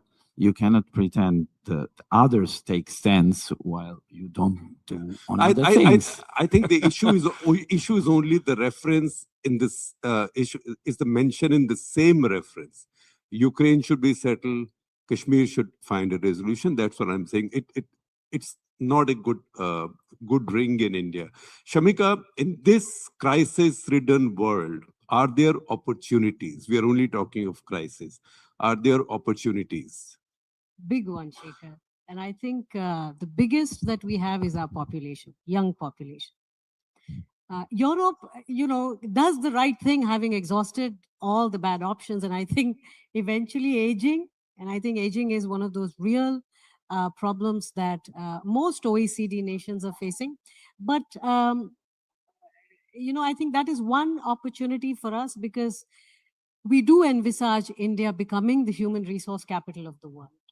It's not just in terms of engineers and doctors, but increasingly in terms of the entire value chain in the labor market.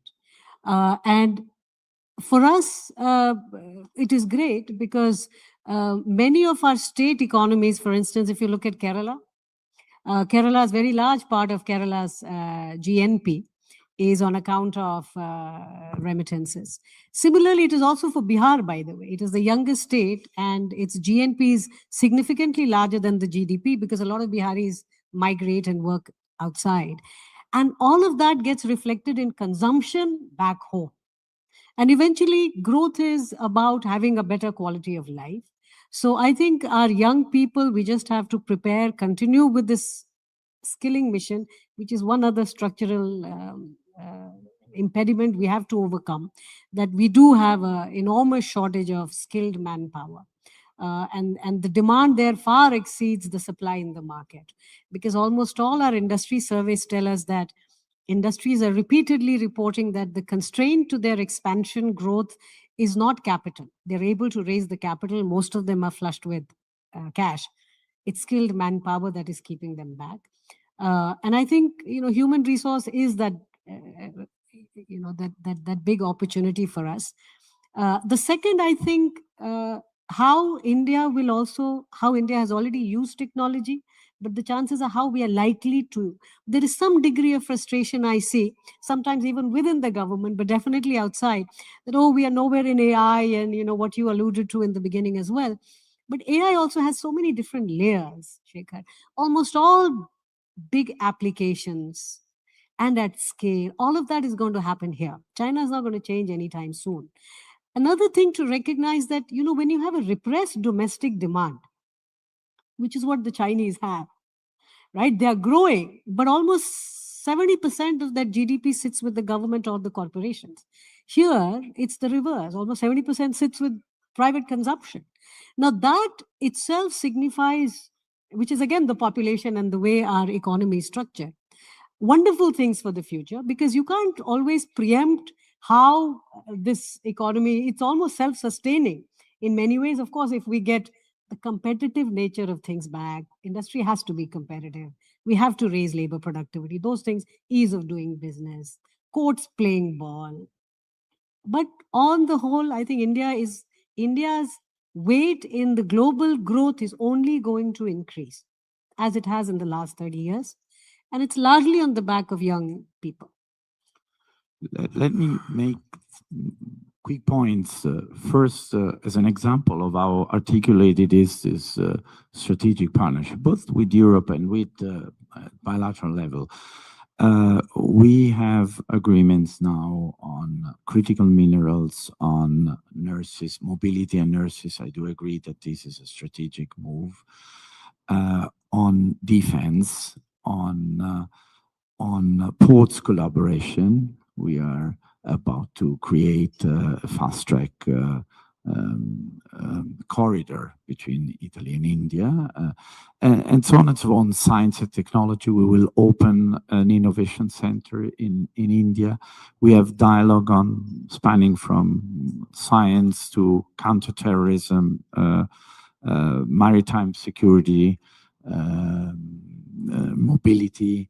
So it's really a 360-degree partnership. On AI, we need to partner also because we are democracies. For democracies, it's a little bit more difficult to develop AI in a proper way, because for a dictatorship they have no privacy issues. They have, they can experience that on large scale without any hurdles. And that's why it's important that we partner on this. Sunil, you have an intervention or a question? I do, but I don't know how much time you have left for this session. No, we have time. We have 5 minutes. Okay. Mr. Ambassador, if I may ask you a question about Europe itself, not just India, Italy, but within Europe, do you ever see a time when the European countries can actually look at things in a similar fashion? At this moment, they are so uniquely different, culturally, economically, technically, that very often their views are at odds with each other rather than having a common view.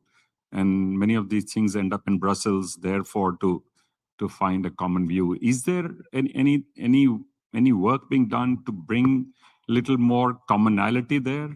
And I'm going to fire one at you as well, Shamika, if you're okay.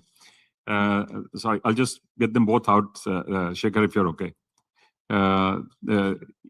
In rural India, we have close to 54% of the population depending directly on agriculture as a primary source of income. And that's contributing less and less to the GDP. How do we get people off agriculture? And if we do, where do we actually deploy them? Can we create a non-agri rural economy and not have massive migration to the urban centers? Because urban centers themselves have their own challenges. While it's a fantastic opportunity to build them out, but that takes time. Can we create the point I mentioned about crafts and artisanal skill was actually for this very reason? Is there a practical possibility of doing that? Two very tough questions. On Europe, I think that we need some fresh rules to make our decision-making process more effective. For example, majority voting on some issues, including foreign policy. We need a real common defense policy, which doesn't mean to buy American weapons with European money. It means to produce together tanks or missiles or whatever it takes.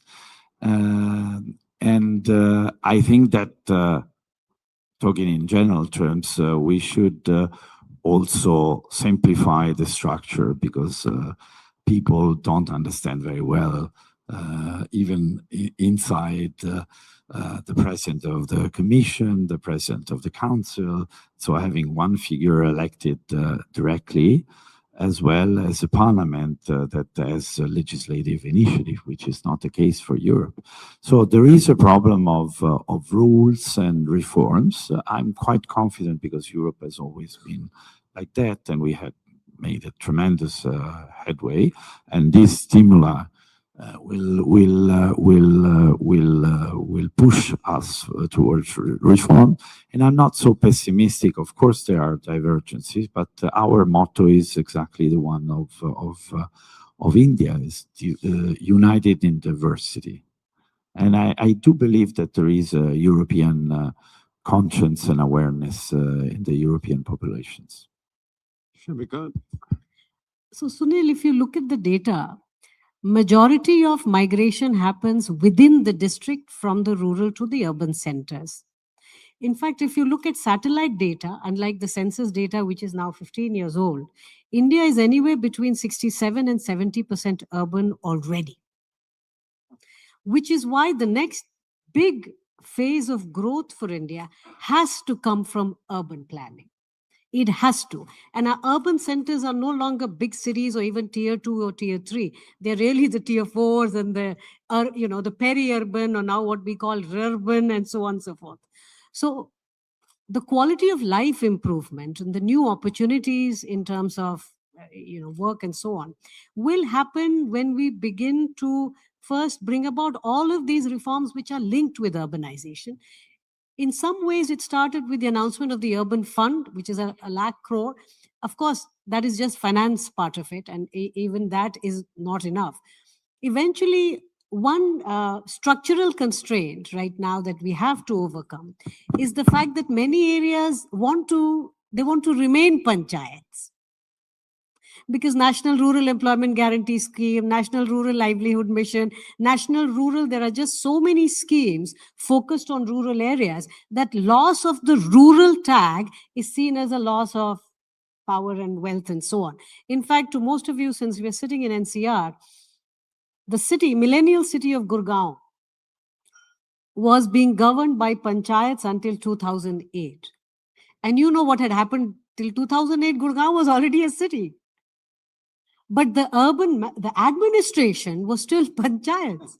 That's the kind of dissonance we live with. And I think instead of making rural areas better, we really have to put all our energy into making our cities and everything that we call urban today just better, with solid waste management, water supply, gas, allowing cleaner energy, better housing. India has one of the flattest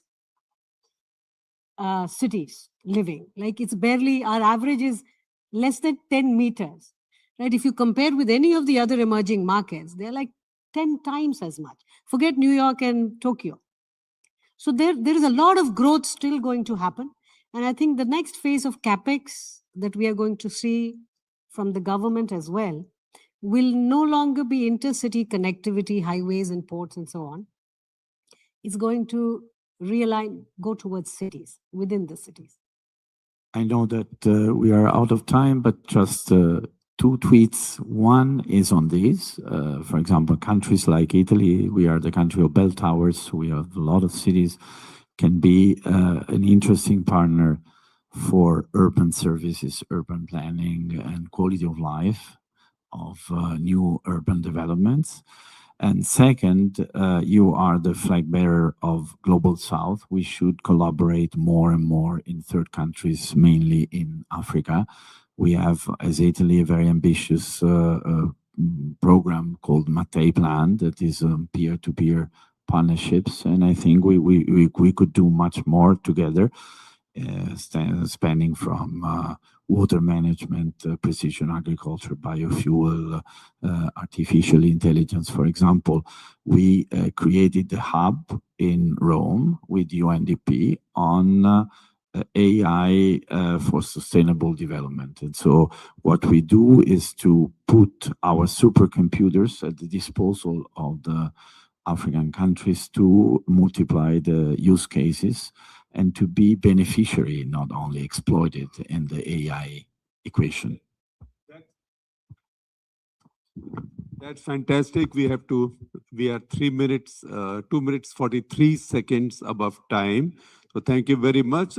In conclusion, I acknowledge that Europe is now working very hard at reducing, if not fully dismantling, the European bureaucracy, not each country, but European bureaucracy. And I see a lot of coverage in the Western press over the last 3-4 days, particularly with the current top bureaucrat. There is some dissatisfactions, but I shall not go there. So hopefully that will work as much as our project to sort out our bureaucracy works and our systems.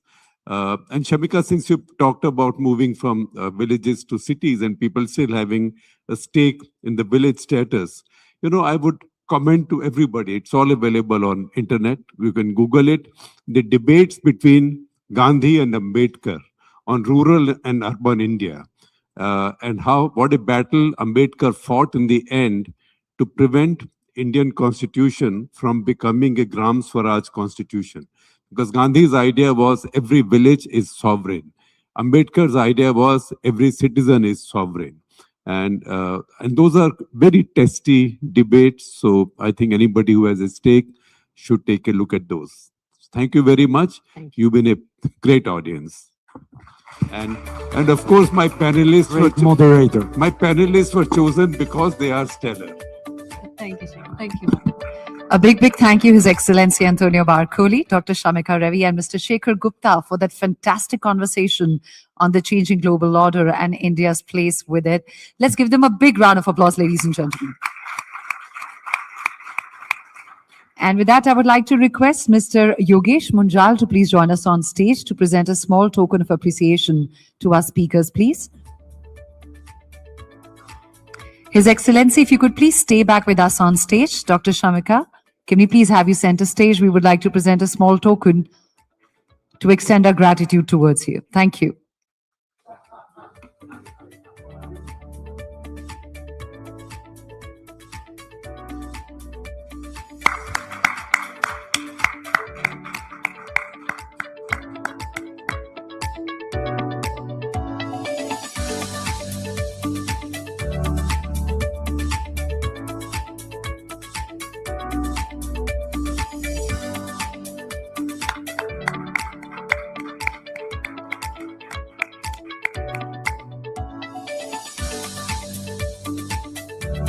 And we have Mr. Fali Munjal also joining Mr. Yogesh Munjal for the presentation.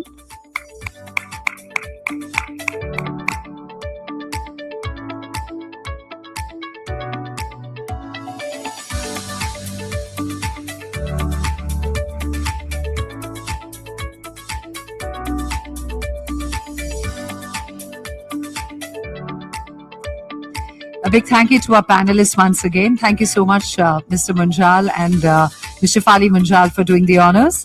And with that, ladies and gentlemen, we're taking a quick 10-minute coffee break. So it's time to connect with each other over coffee. But we request you to please be back on time as we would like to stay ahead of our schedule. And also for all that is part of the agenda of the 16th Mindmine Summits. The notepads that have been shared with you have QR codes on them. You can scan them and stay on the top of the proceedings of the Mindmine Summit. We'll see you in exactly 10 minutes from now.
Happy birthday.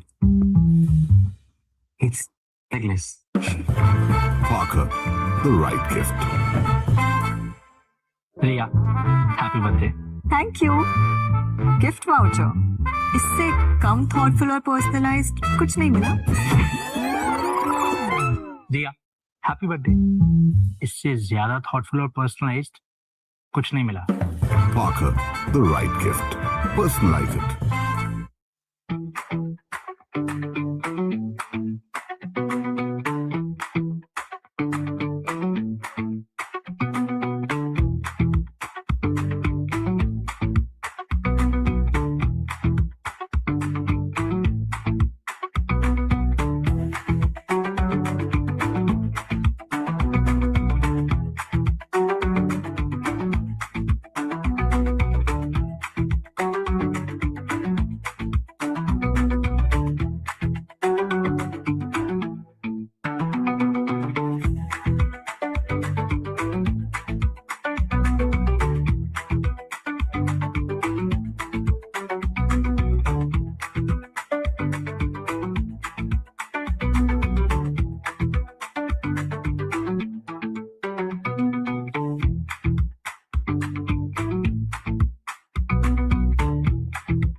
Home.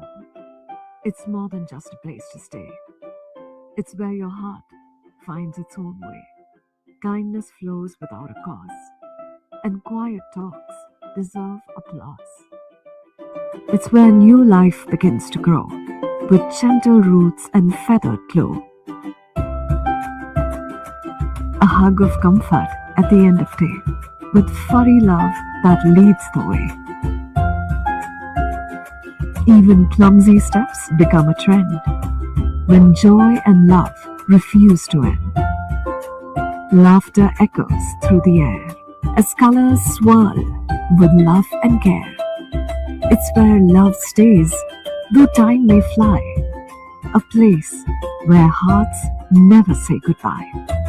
Hero Homes, building what matters.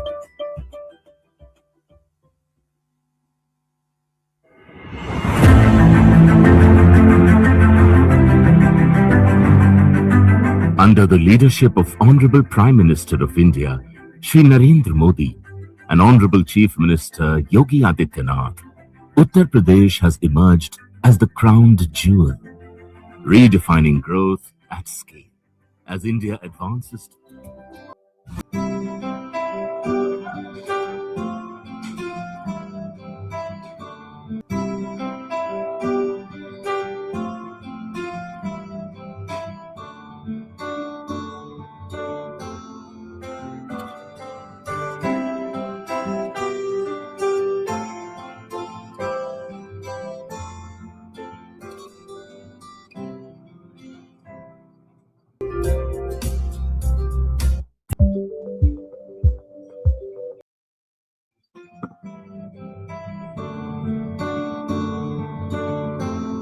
Ladies and gentlemen, can we have all the guests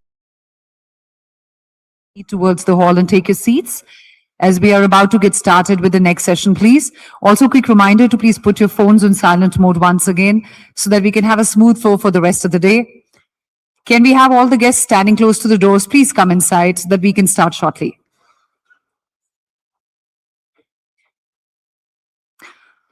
Also, ladies and gentlemen, the notepads that have been shared with each one of you have the QR code that has the agenda for the full day summit. In case you want to stay ahead of top of the things, then please make sure that you scan the QR code and get the details of the agenda onto your phone. And also kept on each one of these tables are the standees which have another QR code. You need to scan the QR code. That will take you to LinkedIn, where we hope that you are sharing generously about your experience at the Mindmine Summit. But while you do that, please don't forget to tag us at Mindmine Summit and hashtag Mindmine Summit 2026. On time, We've had quite a start to this morning. We've had enriching conversations talking about the changing global landscape and also about India's economic direction. But now we turn our attention to a very important question, and the question is the India we are building. The session that's coming up next looks ahead at the scale, the ambition, and the speed of India's growth journey. We ask the big question, the India we are building, what's probable and what's possible?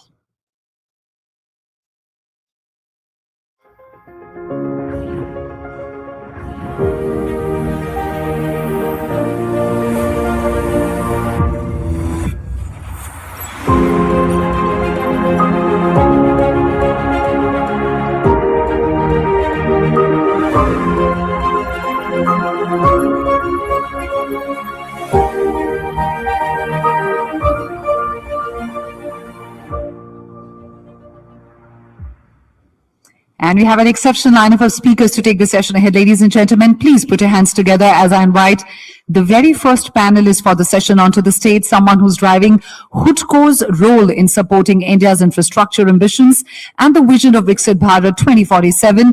Ladies and gentlemen, please put your hands together for Chairman and MD of HUDCO, Mr. Sanjay Kulshrestha. A big thank you, Mr. Kulshrestha, for joining us. Please keep the applause going as coming up next, joining Mr. Kulshrestha on the stage is a pioneer in international property consultancy in India, leading CBRE's operations across 19 countries. Let's put our hands together for Chairman and CEO, India, Southeast Asia, Middle East and Africa of CBRE, Mr. Anshuman Magazine.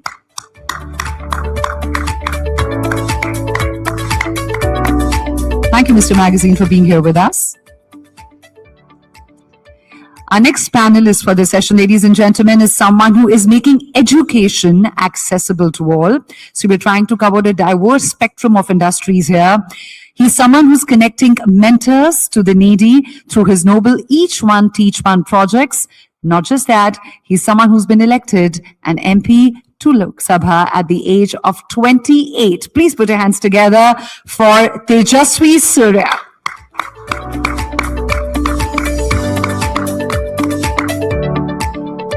And to steer this conversation and draw the best out of each of these panelists, ladies and gentlemen, let's welcome onto the stage the managing editor and primetime anchor, NDTV Network, Ms. Padmaja Joshi.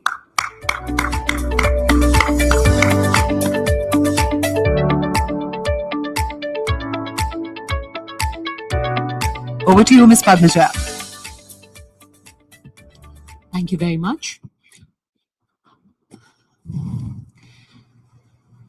Very frequently, we hear about Viksit Bharat, but how does one make Bharat Viksit? When you're talking about development, infrastructure is a very important part of that overall development that you are talking about when you're talking about the year 2047. And I think we're having this conversation about what we have built and what are the possibilities that lie ahead on a very, very good day, because today we've seen the inauguration of one of the marquee projects for this government, and I would say for this country, which is the Jewar Airport. We're just kilometers away from the Jewar Airport, where we're sitting right now. So far, this area, the National Capital Region, had been serviced by one airport. Now we've got two. And this one with 5 runways promises to be a huge leap forward in connectivity, in development.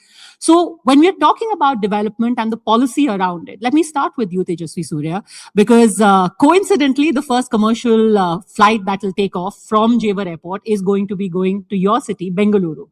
Now, many people say this is lovely. This is a Bharat and India which is shining, which is flying. But is there a divide that we are not talking about? Are we building two Indias? Thank you, Padmaja. A very good morning to all of you. It truly is a momentous occasion for India's infrastructure story, especially India's urban infrastructure story, that the NCR is now being serviced by two important international airports. And it's a matter of joy that the first commercial flight is being connected to my city of Bengaluru. But if you just zoom out and take a big picture of what this moment also symbolizes, it is clearly indicating at a very clear, concerted migration from rural areas to urban India. It is also showing that there is a lot of intra-migration that is happening between our own cities. And all of this of large number of people who are hitherto living in rural areas, now moving into cities, is creating its own set of challenges in urban India. How do we provide affordable housing for such a large number of people? How do we ensure quality of life for the teeming millions who are now coming inside India's cities? Do we build homes first, or do we build infrastructure first, so that there will not be a problem of how our current cities are? And all of this at a time when there is a very visible change in social aspirations of people. They want better quality air, they want better quality of jobs, they want better quality of water. And this is, I think, a big challenge that most of urban India is facing throughout the country. And in my humble opinion, in the coming couple of decades, this is one problem that India needs to address in a very comprehensive manner. To answer your question of two Indias, I think all of these days we were thinking of two Indias from the perspective of rural and urban. Now within urban India, there are two different types of India. Now there are the gleaming, GCC centers, the ORR 17-kilometer stretch of Bengaluru, where you have the top IT companies, the semiconductor design companies coming. You also have these 8 crore, 10 crore, 12 crore premium apartments that are coming up. And then these gated communities, you just go a block away, you find large swaths of juggies, you find these large swaths of slums, which need a very serious attempt at redevelopment. So within urban India, you are seeing two different types of India. I was explaining to Sanjay ji earlier. The country is going through a formalization of the economy. While the country's economy is getting formalized, there is a large section of Indian population in urban cities which are still doing informal jobs. Because they are doing informal jobs, they do not have access to formal banking. Somebody who wants to build a house on a 20 to 30 site, or in most cases who wants to just add one room or one chat or one staircase in his house as an interim or incremental development, he has no formal financing product to actually take care of him. And if he does not have proper title papers on the 20, 30, 30, 40 piece of land that he owns, no formal banking system is giving him credit. So these are structural issues. From a finance perspective, it should be addressed. From a transport perspective, it should be addressed. And most importantly, the question of how much load can select few cities of India handle. There's a viral Instagram reel that was going on, Padmaja, the last couple of days about a young lady from Kolkata questioning, or rather being surprised at how much absorption capacity a city like Bengaluru has, because almost 50% of everybody she knows in Kolkata say they are in Bangalore today. So how much capacity does a Mumbai, a Pune, a Bangalore or a Hyderabad have? So should we not be thinking of developing what was earlier proposed in the budget as CER zones, of creating more urban clusters across the country to address this large influx of labor that is currently employed in rural and agro industries or agriculture based work to non-agricultural based work? I think this is the big picture that as India we must be addressing. So let me quickly ask you, as a policymaker, how do you plan to address this? In urban areas, for example, you've got a boom in these 10 crore, 12 crore apartments that you're talking about. And yet, when it comes to affordable housing, that's actually gone down by about 15%. How do you address this? Why do we not have affordable housing when that is a substantial part of the people who now populate our cities? Because the private capital, Padmaja, goes where you will have formal profit-making routes. You also have a predictable financial markets at play. So most of the REIT money that comes into our cities, most of the private capital money that comes into our cities goes into either building commercial spaces which yield proper reliable rents, or it goes into high-end, high-value apartment complexes. The only way that urban housing for the affordable population, the only way we can address this is through state support, cross subsidization schemes, schemes like PMAY that came, it was a big success. In addition to that, we should also be looking at many global models, because many cities in the world, whether it is Singapore, whether it is Japan, they have tried to solve this problem also.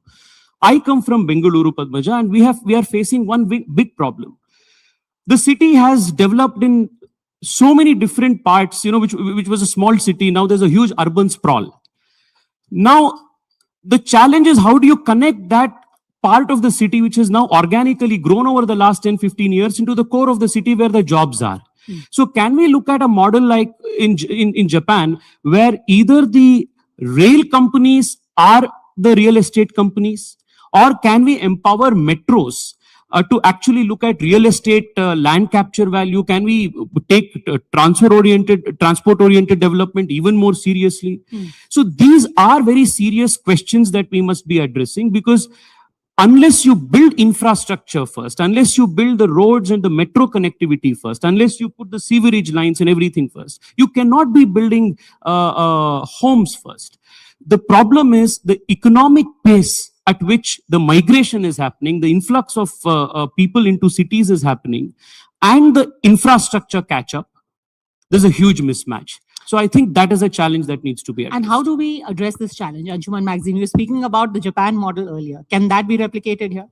I think we have to find our own models. Of course, you should look at the best practices, Japan, Singapore, there are many, but what needs specifically for affordable housing, one of the reasons why affordable housing is not coming in as much, because there's no incentive for any developer to do affordable housing.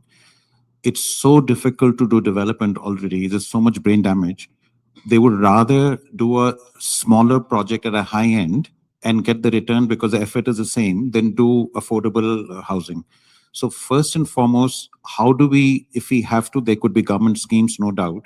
PMA, this Pradhan Mantri Awas Yojana has been good, but that is low cost housing. We are talking about affordable housing because people don't differentiate. And the urban middle class needs affordable housing. We have to incentivize the developers, which means it could be tax benefits, it could be, and it's all about financing to begin with. How do we get affordable financing for the developer first, right?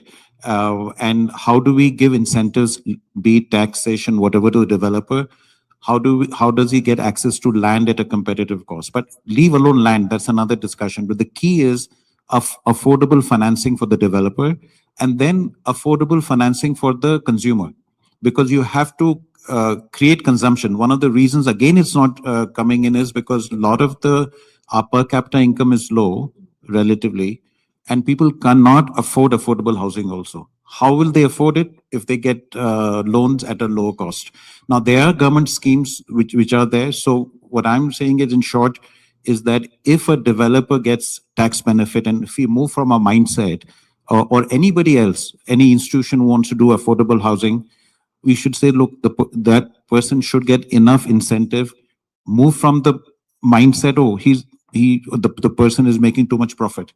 They have to make a profit to go into that business, right? There has to be a political will. I mean, let's just address the elephant in the room. There has to be a political will where you can't just say that PM Awas Yojana is going to be the be-all and end-all. You have to have private participation. And PM Awas Yojana is great because, again, I said this is for low-cost housing, right? So that it's doing its purpose, but for affordable housing. And then someone who's buying a first house, give them a loan at a subvention rate. So you're creating demand and supply. I think that's the only way. Of course, infrastructure is key. One of the reasons why land is expensive is because you don't get land with infrastructure, right? So and the good part is you talked about Jewar Airport, highways. We have done a great job as a country in highways, metro connectivity. Hopefully, with all this infrastructure, more land will come for development, especially if the connectivity improves. People can stay, they don't have to be concentrated in one place, which will throw more land. But the key, again, I feel is financing. And if we do that, there's enough demand and there are enough people who would do it, who will develop affordable housing. But right now, I don't see, and also if you look at the last budget, there was nothing on affordable housing as far as incentives are concerned. So we really need to do something urgently if we have to address that. I'll come back to you, Tejas Surya, on that, but I think Mr. Kulshesh wants to, this is his cue for stepping in. Yes. Thank you so much. I think I will start from the PMAY. There are various components of the PMAY. One is the housing for EWS, wherein there are several components starting from the beneficiary-led construction that the Government of India is extending. Here also, as Honorable MP has said, that a lot of leverage is there in the PMAY 1.0 and states has taken the benefit, and around 10 million houses are already constructed. And as a part of continual enactment of the housing, this PMAY 2.0 is started, and here also the states are coming forward for the EWS housing. Here the central government is extending around 60% and the state has to contribute 40%. Some of the states has also came forward with a beneficiary-led kind of contribution so that the houses can be much bigger and much good in size. Other than that, the second component is the interest subvention scheme, as Mr. Maxine was saying. It is already announced by the Government of India, wherein there is a 3 to 5% of the interest subvention for affordable housings to be created across the state, across the country. And during last PMAY also, this was there, and a lot of middle class beneficiaries were there, and these beneficiaries are distributed this interest subvention through the banks, and there is a clear-cut definition of the affordable housing as per the RBI and as per the Government of India. So that benefit is also always there. But other than this, if you see across the country, for housing, there are a lot of initiative that the state and the central government is taking. I can name a few, starting from the TOD policies that the government has came out, then redevelopment of old buildings, old markets and old jhuggies and shantis. It is already there. We can have an example in Mumbai also. Other than this, there are rental housing also, which is also the part of PMAY, the affordable housing on rent, which the developed cities like Bangalore, then they can harness these kind of incentive under these kind of schemes. So there is enough of the policy and the capital initiative that the Government of India and the state government has taken. It is for the public as well as the private, both, and the citizens can also take the direct benefit under these schemes. So this is regarding the housing. So I will But you think that more incentives are needed? There are a lot of incentives already. If you are taking a loan of say 7% or 8% for housing, like SBI is extending around 8%, and there is a subvention of at least 3% under this PMAY. I think 5% is a very affordable. So that is good. There are these which creates consumption. But what is the incentive for someone to develop affordable housing? Right? Because we are still putting GST in every input, cement, steel. We are still taxing the developer, and that developer has to do a middle. So when, for example, today I would say middle income would be, price range would be 45 lakhs to 90 lakhs, 70 lakhs. Can you in today's time deliver that kind of product which is affordable? And why would a developer do all that? If there's not, if they don't have a, incentive, that's the thing. So, sorry, that's what I was talking. It has to be both ways. You are creating consumption as well as, with the supply. Well, Padmaja, is the government at the state level, central level, are governments trying enough? They are. Should more need to be done? Of course, more needs to be done. No questions about that. When we are targeting as policy movement of people from agriculture-based employment to non-agriculture-based, city-based employment, it naturally means that consequentially we must also address the challenges and opportunities that will rise with such a large number of people coming. So while there is a interest subvention scheme, while there is a PMAY that caters to MIG, LIG and EWS, there is also a new component that has been introduced in 2022, which is the rental component. These are all welcome measures. But should more be done to answer Mr. Anshuman's questions? 100% more needs to be done. At the same time, there is also accountability that needs to be fixed on a lot of developers who go scot-free. I will give you an example from my own constituency, where I had to approach the courts, approach the SBI-led Swami Fund to ensure completion of 3,500 middle-class homes, which was stuck for one full decade. So while there is RERA, while there is these policies that have been made, more needs to be done because the country is urbanizing at a never seen before pace. Just to make one last point, while we are addressing urban housing as one specific dimension, Padmaja, I think we should also be addressing the larger picture of urban governance, which is very directly tied to all of these things. Mr. Anshuman may join cause with me. One of the reasons that many developers find affordable housing projects commercially unviable is because of the self-inflicted wound that I call is the FSI limits that we ourselves have imposed.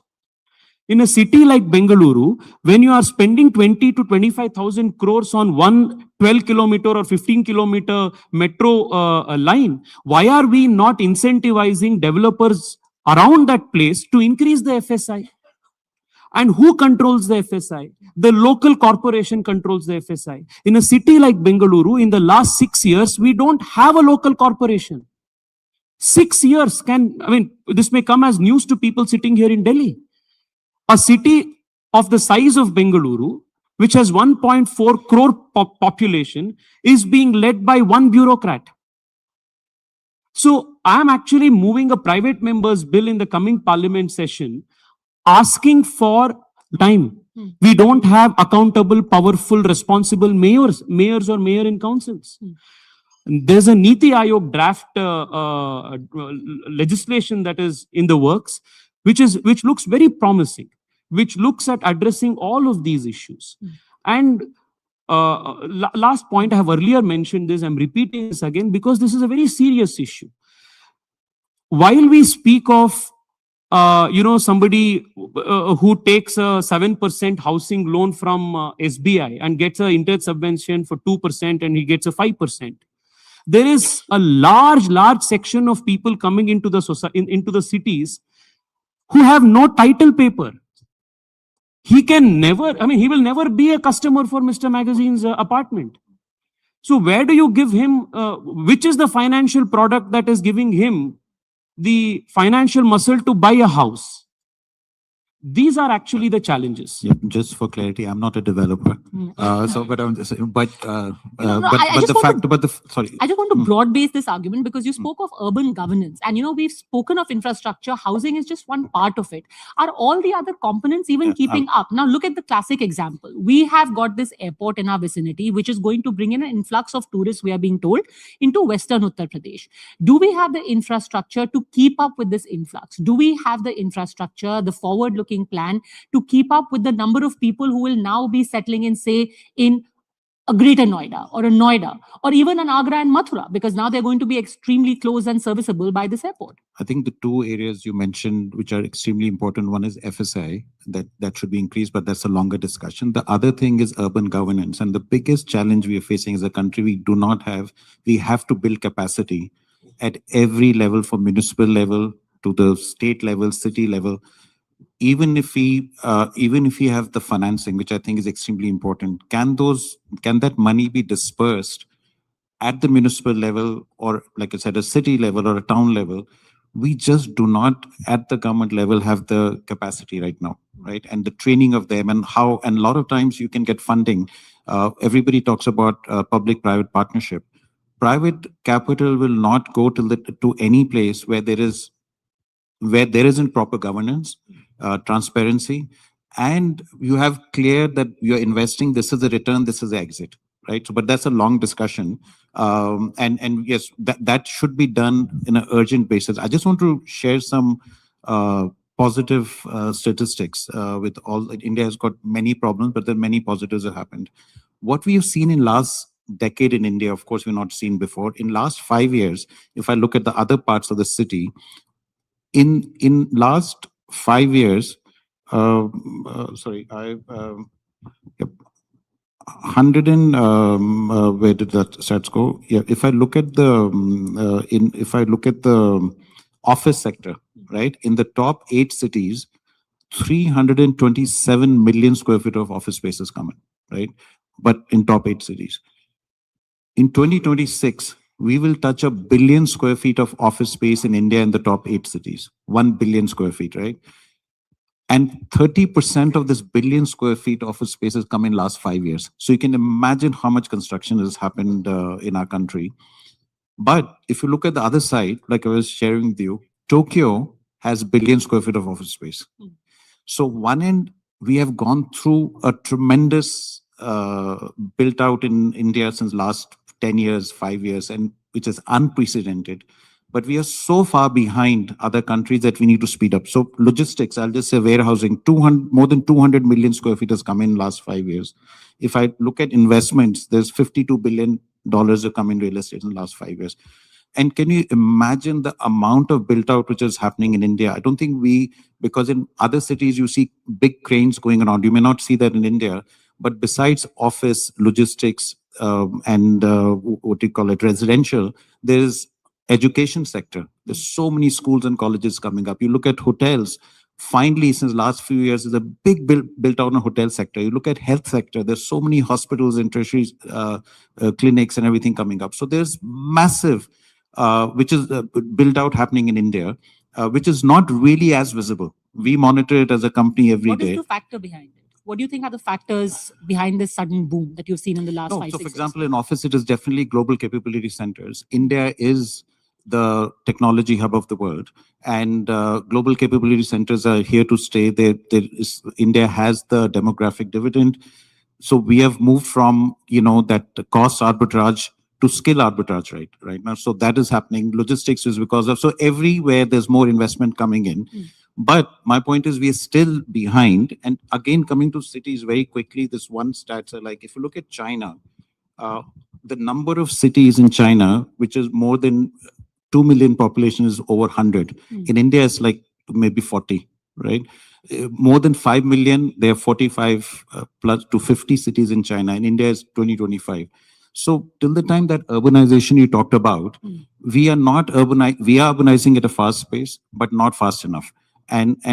But it's going to gather pace, and that's why we need capacity building. We need so much more, And just to be clear, we also have a low base that we started with, like we discussed earlier. We have spoken of a lot of factors, the fact that India is a skill hub, but it's also, at the end of the day, boiling down to governance. And you have to build from the bottom up. You need to have that policy. If whoever is in government decides that they need to fix this problem, that is the only way to get started, right? And you've seen that changing over the last decade and a half. I think I fully agree with this fact that governance is the prime mover for all the development in the country. And things are improving for good. And if you see from the topmost side also, the loans which are being extended to the states, they are all reform driven. So there is a transformation from the subsidy driven kind of approach to the bankable, viable, and you can say even the climate resilient kind of infrastructure creation. All these conditionalities are there while extending these kind of funds to the state government. At the same time, for the governance also, as MP has also made a point that we need to do something regarding the governance, and there is a political commitment which is coming across, and Niti Aayog has came out with a draft paper that how the city administration should work. And if you can compare with the US or UK, there is city administrator to which all the authorities are reporting. In our country, it is not like that. There is a municipal commissioner and some few people are reporting that, but the electricity department, the PWD department, the water department, they are not reporting to that city municipal commissioner. So all these facts are being discussed, and I am very sure that very shortly these kind of regulations and the reform-based regulations will come from the top side, and they are not only the financially subsidized kind of loans kind of extension, but it will come from within also, that this kind of framework will be there for tier 1 kind of cities. This kind of framework is required for tier 2 or Nagar Panchayat or some Nagar Nigam kind of structures, because until unless we have these kind of structures, no investors will come. We will not be able to raise the municipal bonds, and we want that lot of municipal bond, lot of public money should come to the public administration. So all these things are required, and I think this should be led by the reforms and the governance practices. I think we have a double thing. We are a democracy, we should be proud of, but we also have a federal structure. So imagine when we are competing with China, when there's one-man rule. So democracy makes it very difficult to implement things, and then we have a federal structure. Even real estate is a state subject, and how to put that together, I'm sure, makes it more difficult. Well, you have a more diffuse power structure, but that's the beauty of democracy and federalism. But it needs to be more cohesive.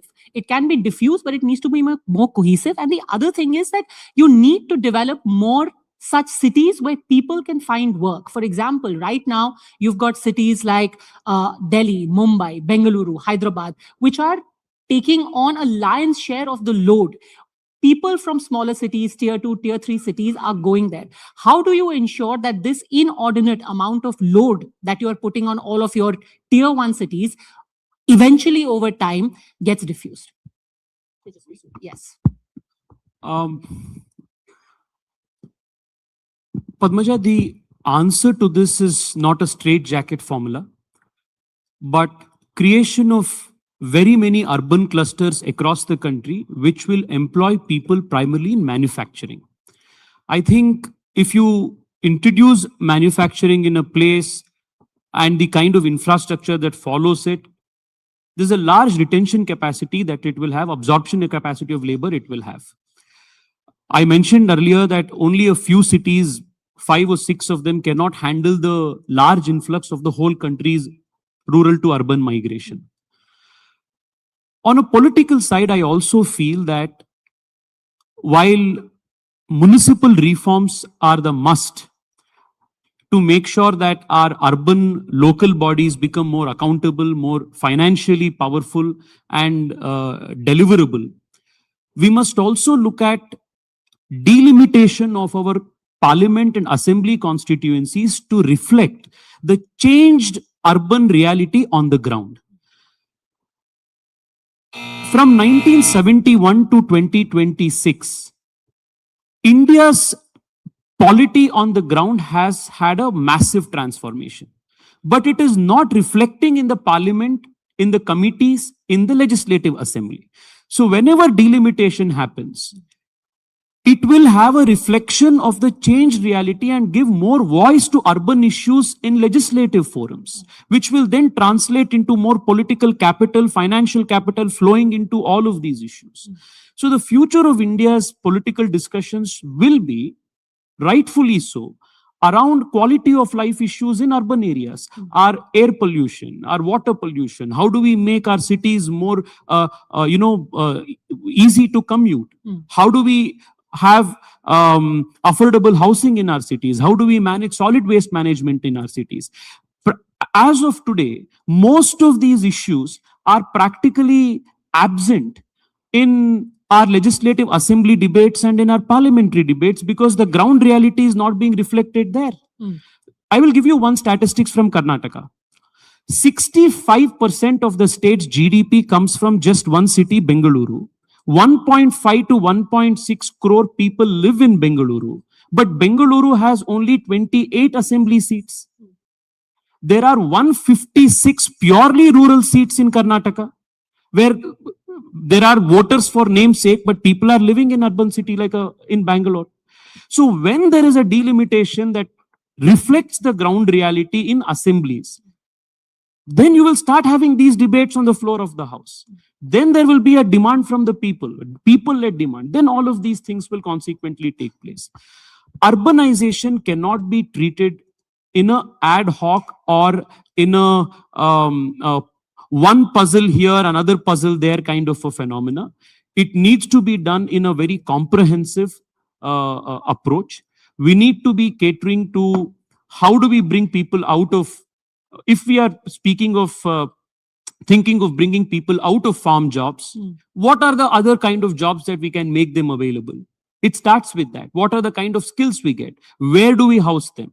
What is the kind of infrastructure nearest to where they are that can be provided so that large scale, thousands of kilometers of migration from Kolkata to Bangalore, from Birbhum to Bangalore is avoided? First question. Second, in our own cities, we have the big cities, then you have the tier 2 cities.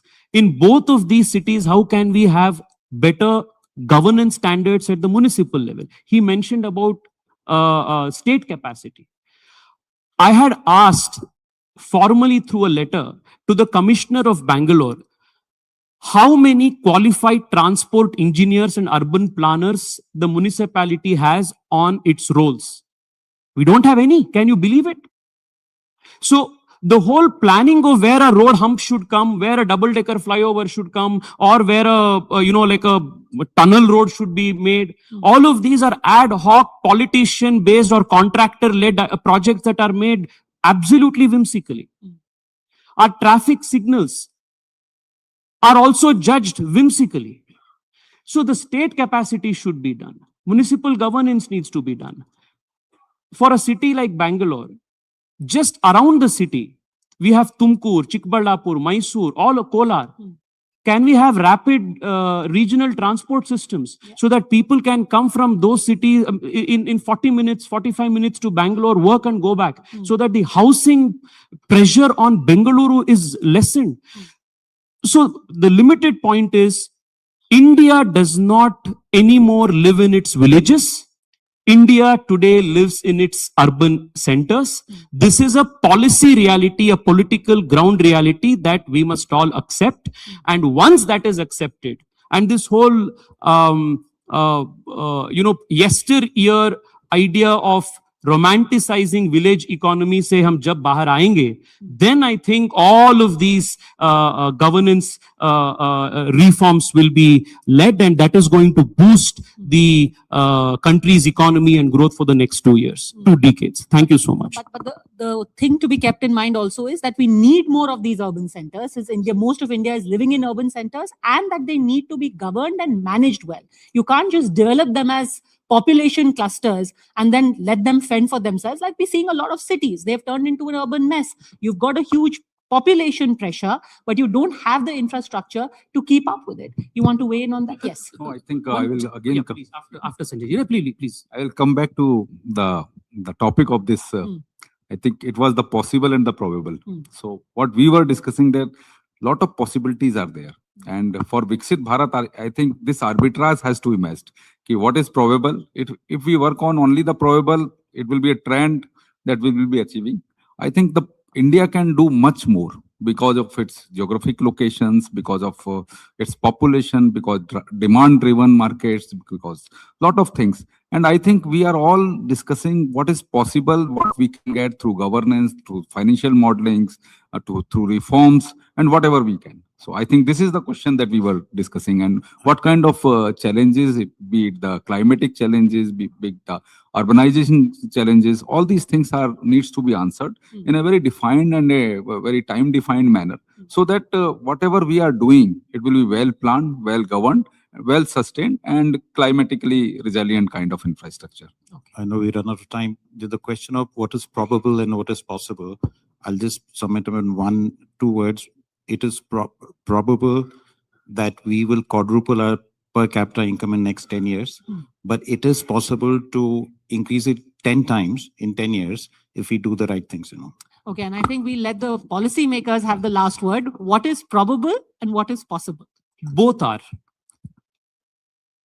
We are all here because we believe in this country. There is so much hope in this country. There is literally millions of people looking at us to give them hope.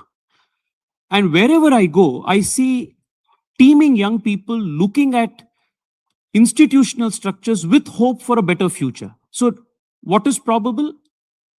India's GDP increasing, per capita GDP doubling, quadrupling, all of this is probable. What is possible? A Viksit Bharat is 100% possible. No way, two ways about it.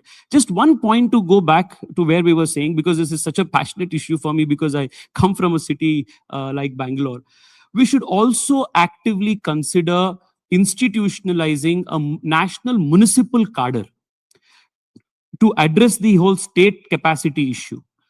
The officers who are currently put in our municipality, they really do not have the ability, capacity to be delivering modern urban problems because they are not trained for it. They were generalists who were trained for some other work a decade, a generation ago, who have now been either sent here on deputation or some other work. They really are not capable of handling modern India's urban crisis. So maybe at a national level, at a state level, time has now come for us to, like IAS, like IPS, whatever national cadre for municipal officers needs to be done, because the reality is changing. The reality today is India is one of the fastest urbanizing economies in the world. Our systems, institutions, population, and political culture must meet this changing urban India. Thank you. More minutes.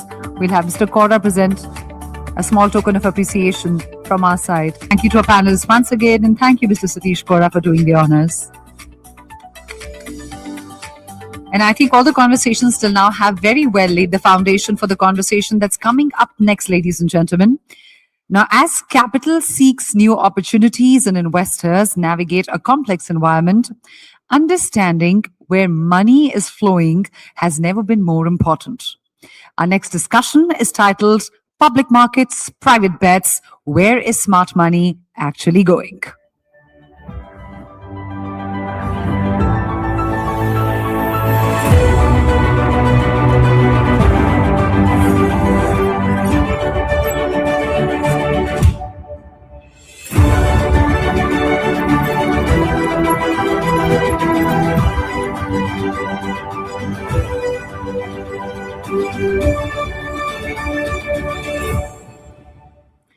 And with a very warm round of applause, let's welcome our formidable lineup of speakers for the next session, ladies and gentlemen. First up, our very first panelist is someone who comes with a deep experience in professional services and advisory.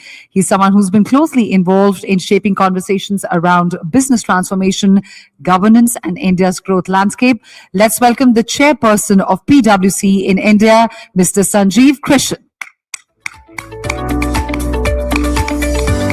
Thank you, Mr. Krishan, for joining us. Please keep the applause going, as joining him onto this panel is a respected voice in India's capital markets.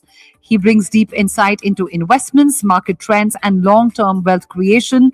Managing Director of Kotak Mahindra Asset Management, Mr. Nilesh Shah. A very warm welcome, Mr. Shah. Joining them on the panel is someone who's helped shape India's entrepreneurial and investment ecosystem while building Avendus into a leading financial services firm. Let's welcome co-founder and executive vice chairman of Avendus, Mr. Ranu Vohra.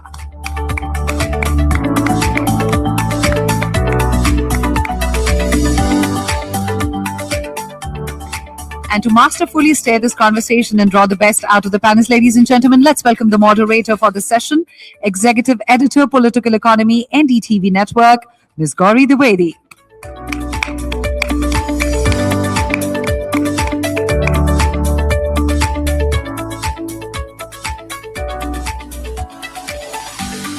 A very warm welcome once again. Over to you, Ms. Gauri.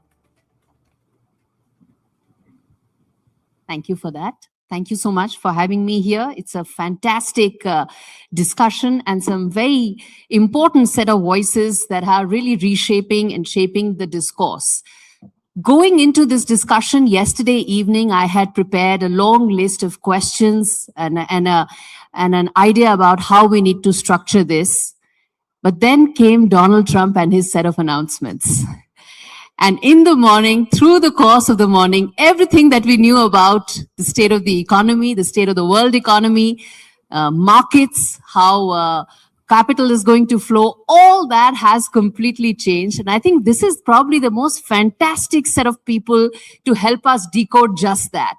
That after the announcements that I've made, after a certain amount of war overhang that was really sort of having a huge impact on the world economy, on India as well, on our exchange rate, how does that now change? How does that get lifted? And more importantly, how does global capital now view India after the changes that I've made? In fact, also a great day to have Mr. Nilesh Shah here. I mean, I saw the way markets reacted and gave a huge thumbs up in the morning. So let me first start with you and then get in the other two experts as well to really talk about which way is capital headed and how much of that is coming to India. Mr. Shah, let me start with you. So a couple of points. First, thank you, Mindmine, for having me over here. We have been told that FPIs are leaving India. They have taken out about $150 billion and invested about $100 billion. There are 100 odd companies in which FPI investment is at all-time high level. So they are selling some and they are buying many more. Second, out of the net $50 billion investment which has been taken out, we don't know how many of that belongs to high-frequency traders. On 29th May 2026, there was MSCI India rebalancing. It was the highest ever turnover on NSE at about 3 lakh crore rounded off. 70% was contributed by FPI. Their normal contribution is 15 to 20%.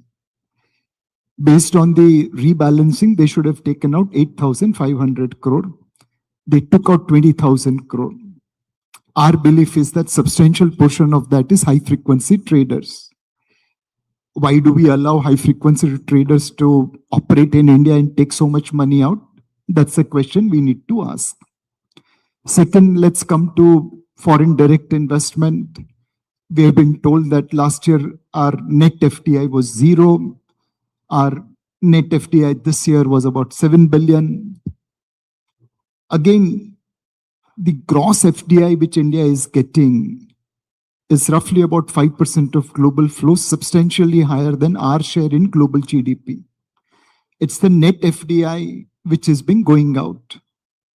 Now, look at a company like Prudential PLC. They put 50 crore in ICICI Prudential Mutual Fund in 1997. They collect 1,000 crore by way of dividend every year. And their market value of that 50 crore is 70,000 crore. How many in this audience knew about this story? None. We don't market our successes. And final point, we have been told that India is current account deficit country and hence we need global investment. Well, India is actually a current account surplus economy. In last 8 years, the current account deficit combined is $251 billion. Our import of gold, and presuming no one eats gold, is $353 billion. We had $102 billion of surplus, which we have exported to the world because we are current account surplus. Now, in this context of letting people walk out with money, and in China, HFTs can't have co-location. In many countries, they have trade to order ratio. In India, Atithi Devo Bhava. We don't market our success stories, which will excite other people to bring more money. And finally, we don't allocate our savings appropriately. Put together, we are where we are today. I'm going to ask you as to how we do this better in just a bit, but let me close the loop on why today is probably one of the most significant days to be having this conversation about capital markets and also, of course, about how do we get now the lion's share of global capital. Your first thoughts, then I get in Mr. Bora as well as Mr. Krishnan, on the bit about where do we now go from here with the major inflection point or the uncertainty with regard to global economy coming to an end, or if not to an end, at least reducing significantly its impact in terms of our more capital coming in, its impact in terms of our rupee, and also the fact that we have greater visibility with regard to our energy security, which is such a huge and important aspect of the Indian economy and the state of our play. Learn from Elon Musk. He marketed SpaceX IPO by connecting to investors. We need to figure out how to tell our story better. Long back, India came out with Incredible India campaign to attract tourists. Time has come to launch a campaign, Inevitable India. If you haven't invested in India, you are missing something. That's a great slogan, Inevitable India. You got to be here. If you're not here, you're really losing out. Credit doesn't come to me. Credit goes to Navneet Minot, CEO of HDFC Mutual Fund. He had made this statement. I'm just echoing him. Perfect. All right, Mr. Krishnan, then let me bring you in on. There's been a fair bit of important set of policy interventions that have also happened with regard to LTCG, also with regard to how India is looking at retaining global capital, making efforts to ensure that we plug the gaps, as we've been pointing out. How do we stop that? And also the regulatory interventions that have happened. Is there more that needs to be done in that direction? Oh, certainly. I think there's more that we can do. I think, first of all, I agree with everything that Nilesh Bhai said, but I mean, we can even become better. I mean, we unfortunately at times there are, you can call them regulatory interventions or whatever, but we shoot ourselves in the foot. Like, I mean, the whole Tiger judgment, which came along some time back.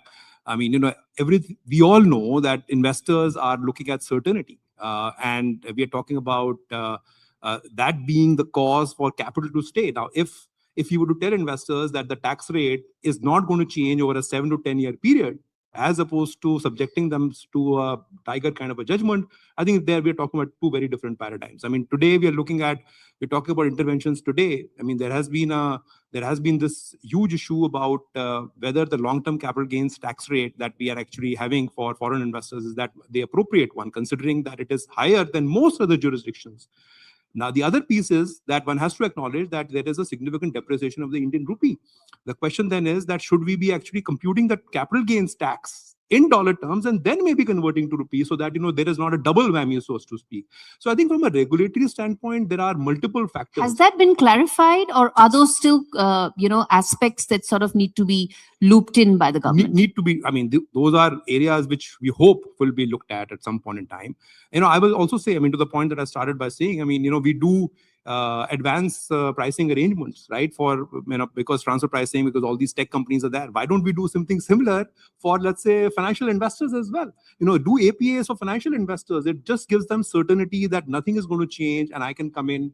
And like now, for instance, at least on the bond side, on the GSEC side, there has been some I think, and very progressive. I think very progressive, very looking forward kind of announcements that have been made. I do think that there is on the equity side also, because there is significant pressure on the dollar and everything is linked. Like, for instance, just to give a point of view, I mean, if more and more money comes into Indian GSECs, the yields go down. The yields go down, that effectively means that the rate of interest in India can go down. So we don't possibly, the cost of lending in India will also be a bit lower. So, there are multiple effects. There are, all of this is interlinked in some way. So I do believe that there is more that can be done. And I think we are doing okay, as Nilesh Bhai said. More can be done, in my view, to make India even a more desirable foreign investment destination. Mr. Vora, your thoughts on the recent developments that have happened, and also on some of the other aspects pointed out by both Mr. Krishnan and Mr. Shah with regard to the exchange rate, our rupee, what can be done there, and how much of that weighs in when foreign capital looks at India, and also the regulatory landscape. First of all, thank you to Mindmine, and as always, have had some really engaging conversations here. I broadly agree with what Nilesh Bhai and Sanjeev mentioned on how India is. I have kind of let me put the picture because I spent some time in the US over the last few weeks talking to investors. So first of all, we have to believe that we are not the center of the universe, right? We are also, pardon me for saying that, not an inevitable country. We are a part of a bouquet. For me, 15 years back, India was part of a bouquet. Today also it is part of a bouquet. That bouquet changes. It used to be BRICS at one point of time. It was emerging markets at one point of time. We are getting mainstream, don't get me wrong, but I think what I noticed this time is people are indifferent towards investing in India. Why is And that so? Why are people indifferent to investing in India? people are indifferent from investing in India because it has taken way too long for them to realize the returns, right? Very often, for instance, the Prudential investment, which you spoke about, has happened over multiple generations of CEOs, probably at Prudential end. So I don't know who's, the story needs to be told in a better way. I mean, you're absolutely right. It is a 1,000+ kind of times multiplication of value, but it has seen several cycles. So the fact that India needs longer term kind of investment, it needs to be told to people. The thing which attracts people towards India today, I was surprised, is IPL franchises. And I asked one investor, I said, of all the things you talked about, why IPL franchises are so, he said, it's an AI-proof business. Whatever happens in AI, people will continue to watch cricket, play cricket, kind of. So I said, okay. And of course, if you look at how much return IPL franchises have made for the original owners, the answer will become clear. Some of these franchises were available for a couple of 100 crores, if at all, and now are going into billions of dollars over a 10-12 year period. So we have to make an example of some of the better performing stories in this country, whether it is Prudential, as Nilesh Bhai said, or it is the IPL franchises. India is never, in my mind, can never be looked at as a generic market. It can never be looked at by foreign investors as it is a combination of a few things. It's a combination of states, languages, cultures. It has to be looked at like that. And a lot of countries are unable to kind of get their handle around that. Second thing is, you asked about rupee and dollar. I think it's a handicap. But it's a very, very predictable, known handicap. No one is coming into it saying, oh my God, your currency is depreciated by like 30%. We've had cases, I mean, for instance, a classic case in point is countries like either Turkey or you take South Africa. Investors are genuinely worried.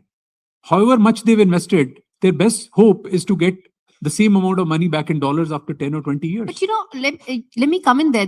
Isn't that the whole mindset that when people come to invest in India, they're not comparing themselves to their returns in South Africa. They are comparing their returns to probably the best in the world. Isn't that the whole mindset about a global capital? Isn't that what smart money or smart investors are all about? It is fungible. And we should be chasing them. It is fungible. They have the option of investing in any other country. But to them today, Indonesia or South Africa or Turkey or any of these countries, there is a point when they start looking attractive, not for size reasons. See, the thing we've always sold about the country is the denominator. Oh, we are a country of 140 crore people. We have so many middle-class families. We have always talked about the denominator. But what the Korea and Taiwan example have told you now is that you need the numerator. You need spiky companies. You need companies which can make you excited. You have to have companies which are the center of the universe. That attracts capital. And to me, capital is today has options, whether it is South Africa, whether it is India, they care about the returns. Rupee dollar is in my mind, a very, very minor kind of That's a very important point you made, that one needn't just fret over our currency so much, because investors are smart, global capital is smart, they know how to invest, and they keep that margin and that exchange rate in as a factor when they make those investments. Let me then ask about, you mentioned how businesses are now looking at AI proof areas. What about India? Which are those sectors that I wouldn't say AI proof, because India is also embracing AI. India can also play a very major role as far as AI is concerned. But which are those sectors, those industries, those companies that you think are really going to be the darlings of global capital, and where you would, of course, be also looking at? So one, apart from what Ranu mentioned and what you asked, investors want return, but that return carries a large portion of risk premium. And today, whether we like it or not, because of what Sanjeev mentioned in terms of Tiger Global kind of thing, the risk premium is increased. If we start respecting global capital through consistent policies, whether it is related to taxation or business, the risk premium will come down and we'll be able to get more flows. Now, which sector? Well, India is a rising tide. There's no other country who has 1.45 billion consumers where you are allowed to enter. In China, you can enter, but how will you exit? And everyone knows that. So we are a rising tide. If we provide respect to global capital through consistent policies, I think money will flow in whichever sector we want. There is excess capital globally, but we need to respect it. Any specific reforms? You mentioned that those uncertainties, the regulatory loopholes, you mentioned about that. Anything specific that would be there for you to look at from here on, the next phase for India as we attract capital? And then I get in Sanjeev on the other aspects. So undoubtedly, policies make a big difference to the way we invest. For example, at today's crossroad, where the Middle Eastern crisis did create uncertainty and volatility for us, we think government should focus on energy independence, and that can be achieved through solar rooftop, thermal and nuclear. And after producing that energy, we need to ensure that it is deployed correctly. We move from petrol, diesel to electric and hybrid. We move from LPG to PNG and induction. And more importantly, we don't end up creating another supply chain challenge by depending upon China for rare earth, or we end up creating a health issue where induction still needs to be managed for health hazard. So it's a comprehensive thing which is required from energy independence point of view. The biggest benefit of this crisis will be if we pursue energy independence. And then depending upon how government rolls out policies and how it gets executed on ground, investors will start committing capital. I think that's a very important point with regard to energy security for a country that imports about 88% of its energy needs. I think energy security is the single biggest aspect that can have us have a long arc, draw a long arc in terms of our growth potential. I want to come in and ask about the FII bit about it, foreign institutional investors. When you start having prime time debates about why FIIs are pulling out money, that's a conversation we started having. That just tells you that how much of that is getting attention. I want to first understand from you, are we getting the overall trend right? If that isn't the case, then why so? And if we are getting the trend right about foreign institutional investors actually pulling out money, what can be done? We've done the first bit that we've spoken about, the LTCG bit. Is that enough? If not, how should then we be looking at? I think there are two parts. I think one is something which is going to create the right sentiment and the right environment and the certainty for them, and which will build the confidence that they can continue to invest in India, and they can, what they've experienced in India over the last 5 years, 7 years, that will continue. I think the fact that somehow today they believe that because of currency exposure or otherwise, we are possibly, and we are not part of any of the big value chains. We are not part of the AI value chain. We're not part of the semiconductor value chain in a big way, which is where currently the money seems to be going. I mean, the money which has gone to South Korea or Vietnam, or even for that matter, Taiwan, which is FII money, is really gone because they believe that they are a bigger part of the AI value chain, etc. So value creation is going to be there. And as Nilesh Bhai said, some of these possibly are near-term investors. So I think that's the one part of it, which is the confidence building, which has to be there. I think the second part, and coming back to Ranu's point, and I completely agree, somewhere at the end of the day, it is all about how does we how do we economically start doing much more better and in a more resilient way. So I'll pick up two examples. For instance, we have been celebrating FTAs in a very big way. But let me give you a statistics. Our FTA utilization is only 20 to 25%.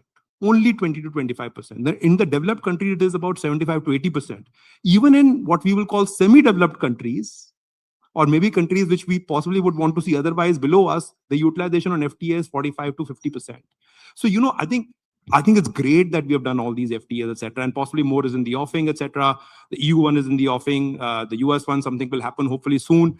But can we monetize FTAs, and can we do all the legwork to make sure that Indian industry in a very inclusive way, whether it is on the semiconductor side, whether it is on the energy side, whether it is on the pharma side, because all of these sectors are very significantly import dependent, can leverage FTAs. I think that's one of the things. The other piece, just to supplement it, is because we talk about demand generation, and there has been a big concern that with SASOCLEPS, will the Indian IT industry reinvent itself? And I think that's where the big focus ought to be in a very significant way on making sure that our business models are reject, for which upskilling of a demographic profile is extremely, extremely important.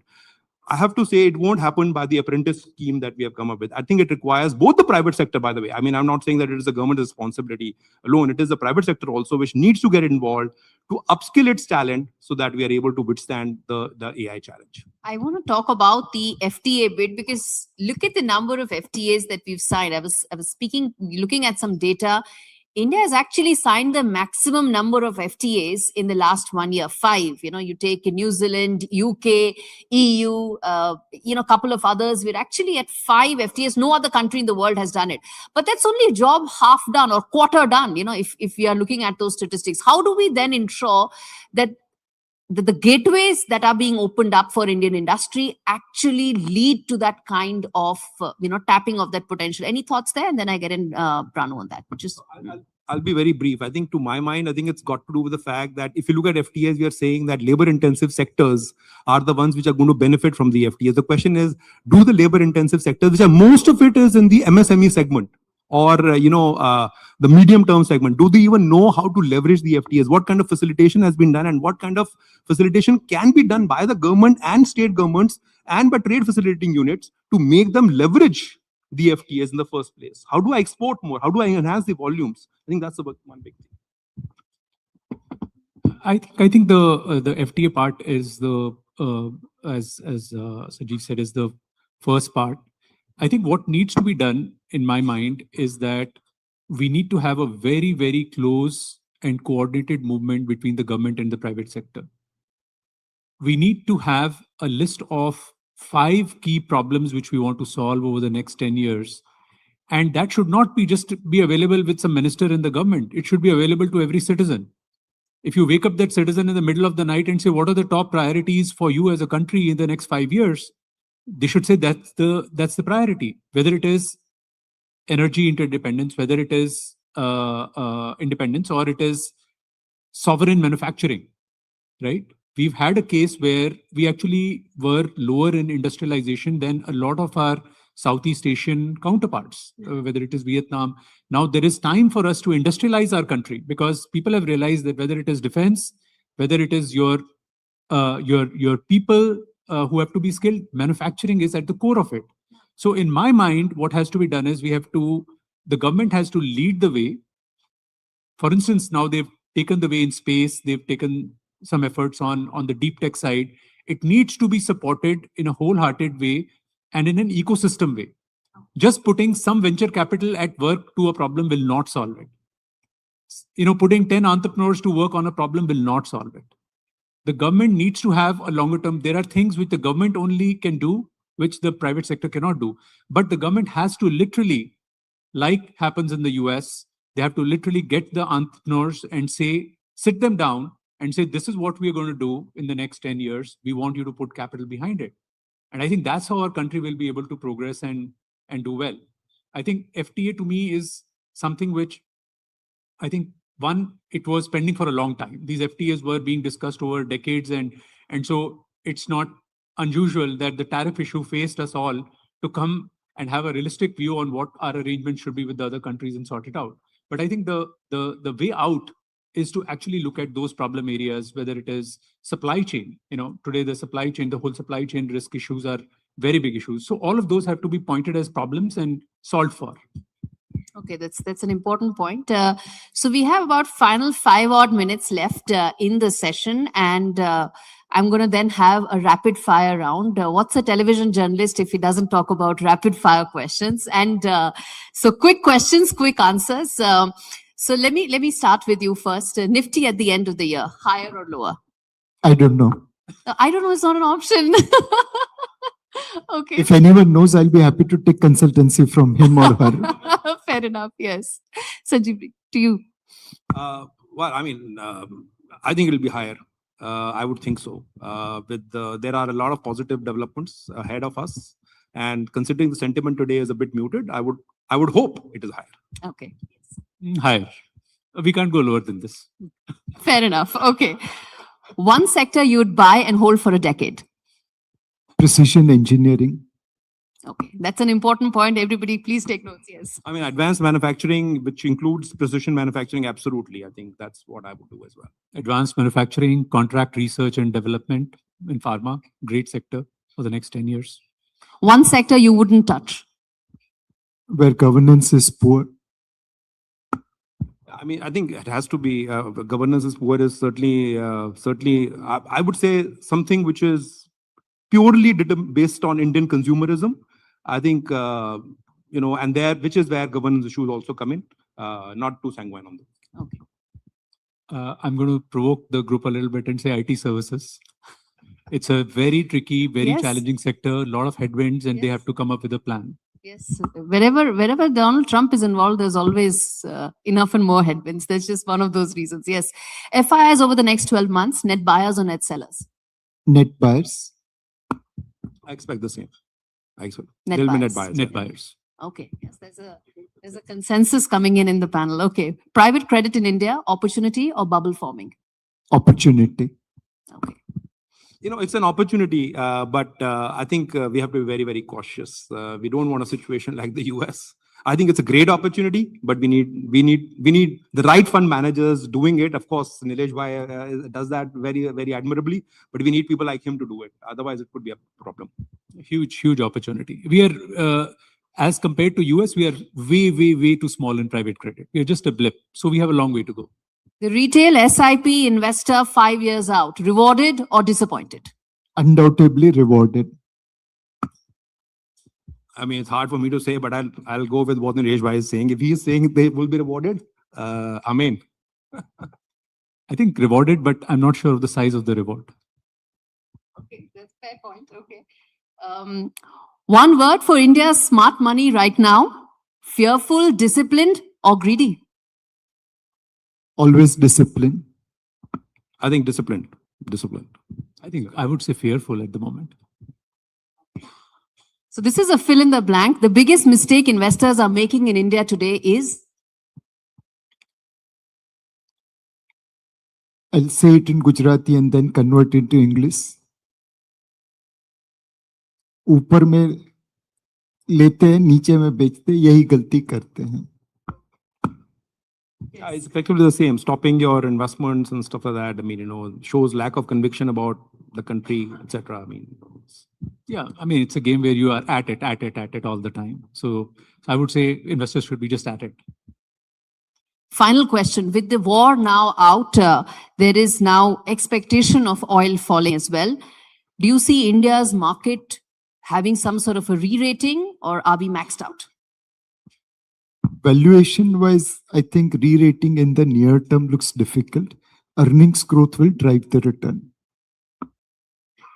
Yeah, I think I would agree with Nilesh Bhai, except that I do believe that it will really depend on countries like China, because the biggest consumers of energy and oil will be the ones which will determine the future trajectory, to my mind. Yeah. I think energy part people will forget after 6 months. Oil prices people will forget. So as Nilesh Bhai is saying, you have to look at other things. I save the best for last. Rupee at the end of the year. It will exist.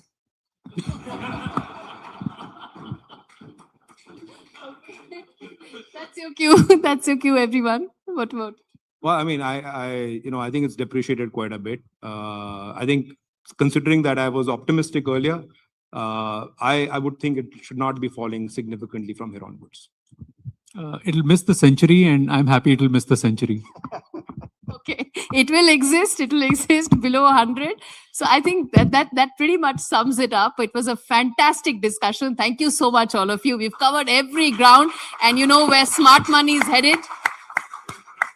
And you heard it from the smart investors where it's going to go. Thank you so much for being part of this session. Since we have 17 seconds left, can I make one comment on FTM? Yes. India seriously needs a ministry for ease of doing business with James Bond kind of license to kill every single regulation which restricts our entrepreneurs. We need that minister. Yes, thank you so much. Thank you. What an interesting session on public markets and private bets. A big thank you, Mr. Nilesh Shah, Mr. Sanjeev Krishan, Mr. Ranu Bohra, and of course, Ms. Gauri Dwivedi for bringing the best out of each one of them. Can we have you together for a group photograph, please?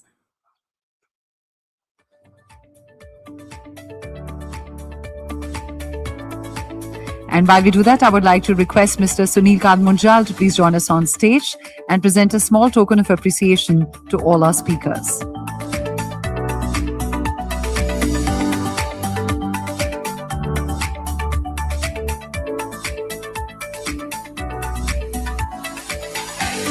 Thank you so much, Mr. Munjal, for doing the honors. Thank you once again to all the speakers. And before we go any further, we would like to extend our gratitude towards Soreen Investments, our partner for the session, Public Markets, Private Bets. We truly value your contribution in making this session possible. And with that, ladies and gentlemen, it's time to refuel. We have soaked in quite a few learnings since morning. It's time to bond over a lunch break, but we request you to please assemble back at 2:20 p.m. as we would like to kickstart the next leg of the Mindmine Summit with a very important session which focuses on insurance and how it's cracking the real economics. We'll see you back at 2:20 p.m. Thank you.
Parker.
stand for openness and inclusivity in practice, and we inspire transformation through groundbreaking art of meaningful impact. It's more than just a place to stay. It's where your heart finds its home. Kindness flows without We cost. are building a creative And quiet ecosystem thoughts made of local and deserve regional artists, performers, It's where new students, life begins families, to grow. the global With arts community, gentle and the roots public and at large. a hug of With a comfort contemporary at the global end. vision, the bridge marks the Falling beginning love of a new that legacy, leads creating space for imagination, new Even art, clumsy new steps ideas, become a a trend. new home for collaborators, When joy and partners, love and patrons. refuse to Make this a node for arts and Laughter culture. echoes through the air. We welcome you As all colors to be a swirl part of the with love bridge. and care. It's where love stays, though time may fly. A place where hearts never say goodbye. Hero Homes, building what matters.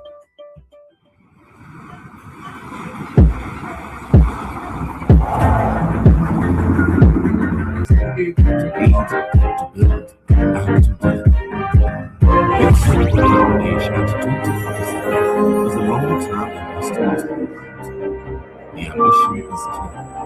A $1 trillion economy by 2030 and a $6 billion economy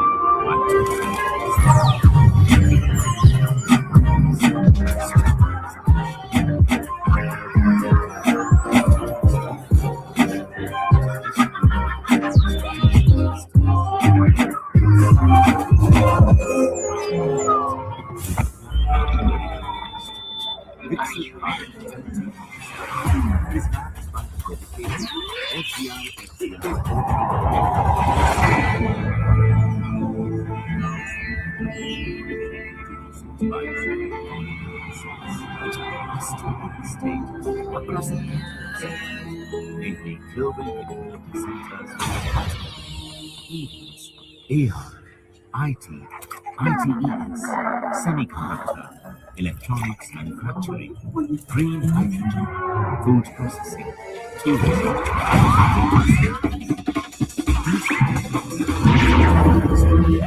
by the state's industrial investment and economy's promotion. The population of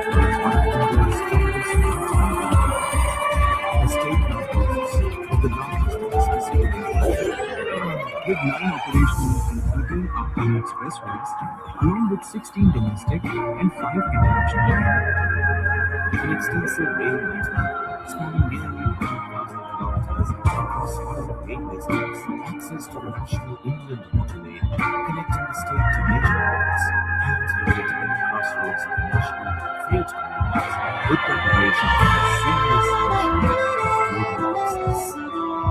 Supported by 9,000 bridges, enabling seamless connectivity of industries across the state.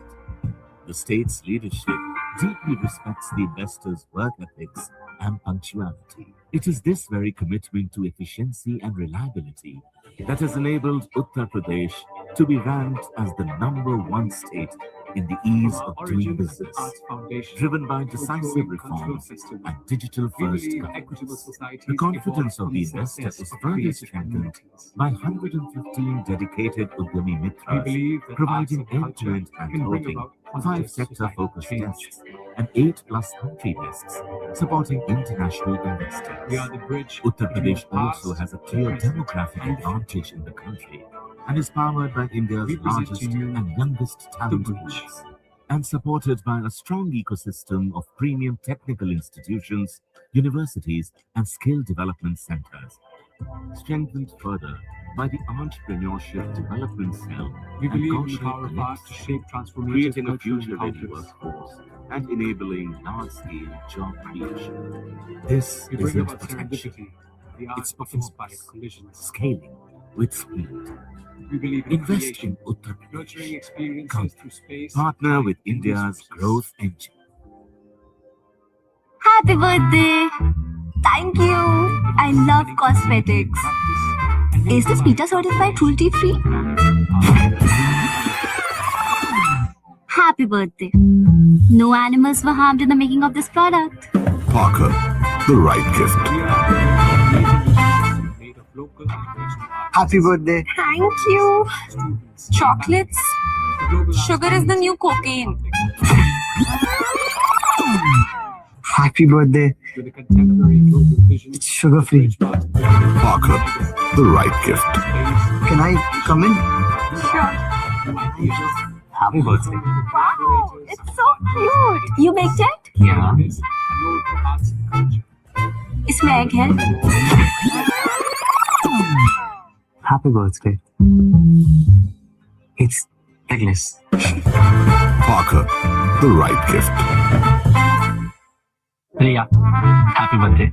Thank you. Gift voucher. इससे कम thoughtful और personalized कुछ नहीं मिला. Riya, happy birthday. इससे ज्यादा thoughtful और personalized कुछ नहीं मिला. Parker, the right gift. Personalize it.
It's not a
Under the leadership of Honorable Prime Minister of India, Shri Narendra Modi, and Honorable Chief Minister Yogi Adityanath, Uttar Pradesh has emerged as the crowned jewel, From our origins as redefining an arts growth foundation and scale. to a growing As cultural India festival, advances towards we its believe equitable aspirational goal, societies evolve Viksit from the Bharat success at of creative 2047, communities. Uttar Pradesh stands ready We to believe lead, that arts and to culture build, can bring and to about deliver. positive societal change. Viksit Uttar Pradesh at 2047. We are the bridge between the past, the present, and the future. We present to you the bridge.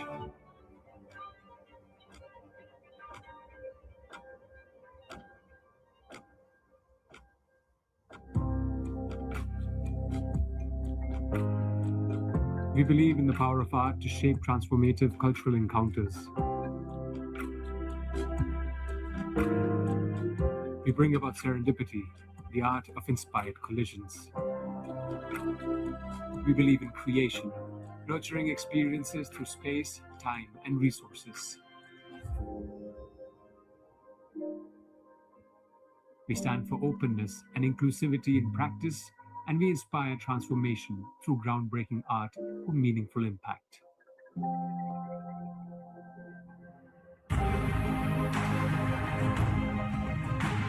We are building a creative ecosystem made of local and regional artists, performers, students, families, the global arts community, and the public at large. With a contemporary global vision, the bridge marks the beginning of a new legacy, creating space for imagination, new art, new ideas, a new home for collaborators, partners, and patrons. To make this a node for arts and culture. We welcome you all to be a part of the bridge.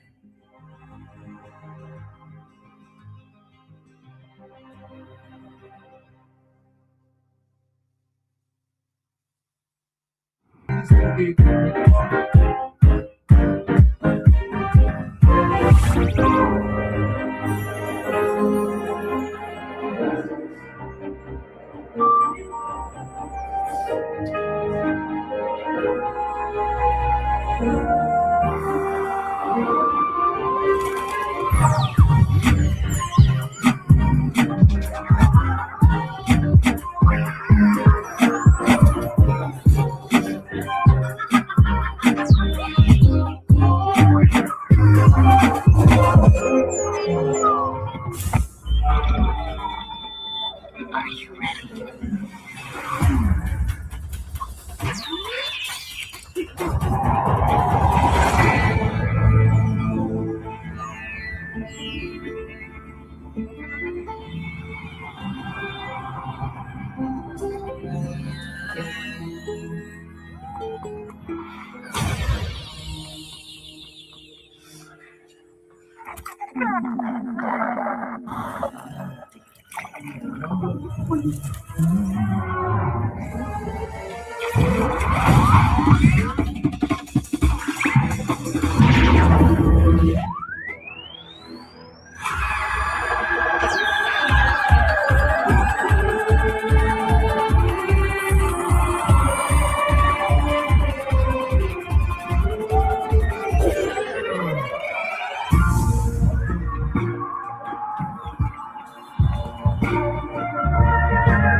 From our origin as an arts foundation to a growing cultural festival, we believe equitable societies evolve from the success of creative communities.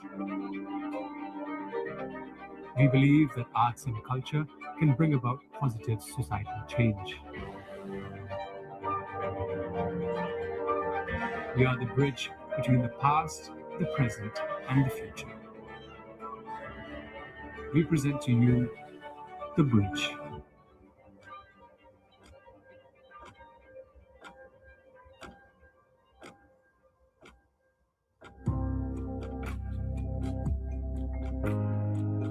We believe in the power of art to shape transformative cultural encounters. We bring about serendipity, the art of inspired collisions. We believe in creation, nurturing experiences through space, time, and resources. We stand for openness and inclusivity in practice, and we inspire transformation through groundbreaking art for meaningful impact.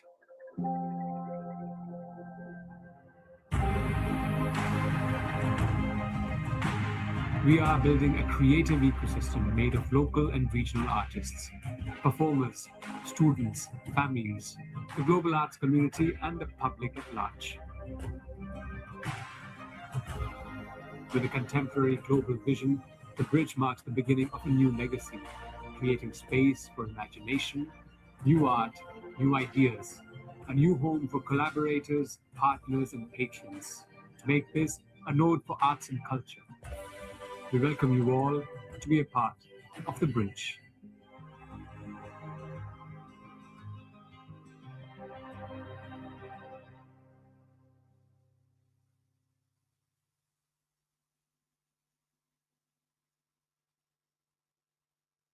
Happy birthday! Thank you! I love cosmetics. Is this PETA certified cruelty free? Happy birthday. No animals were harmed in the making of this product. Parker, the right gift. Happy birthday. Thank you. Chocolates? Sugar is the new cocaine. Happy birthday. It's sugar free. Parker, the right gift. Can I come in? Sure.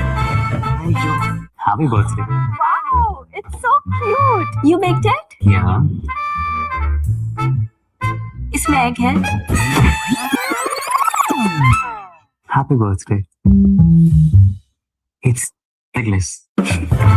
Parker, the right gift. Priya, happy birthday. Thank you. Gift voucher. इससे कम thoughtful और personalized कुछ नहीं मिला? Priya, happy birthday. इससे ज्यादा thoughtful और personalized कुछ नहीं मिला. Parker, the right gift. Personalize it.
Home.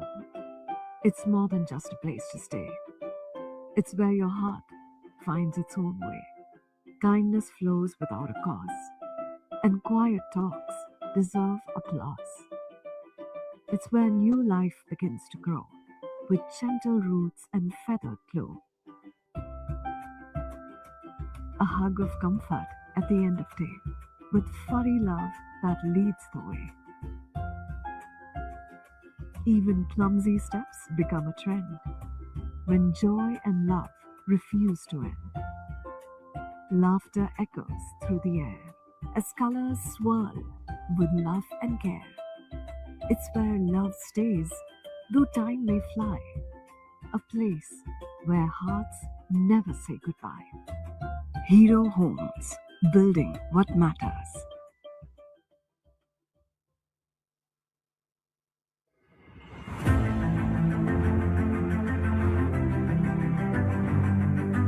Under the leadership of Honorable Prime Minister of India, Shri Narendra Modi, and Honorable Chief Minister Yogi Adityanath, Uttar Pradesh has emerged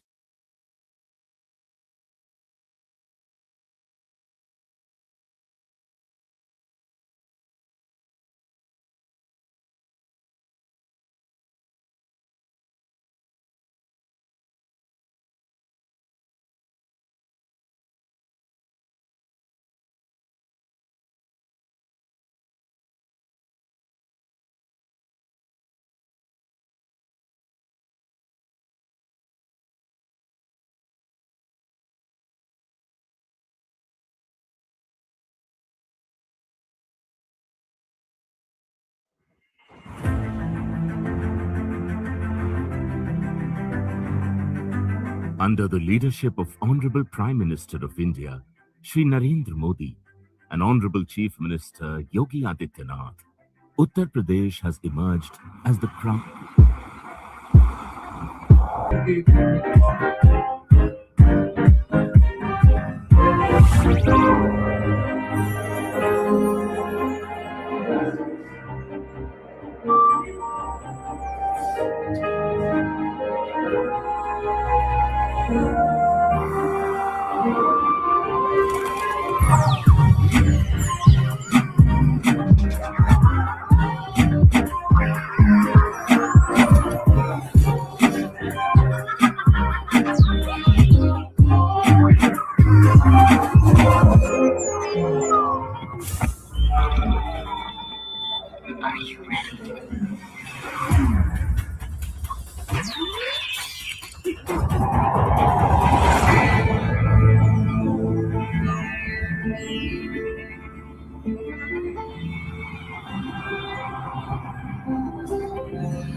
From our origin as an arts foundation to a growing cultural festival, we believe equitable societies evolve from the success of creative communities.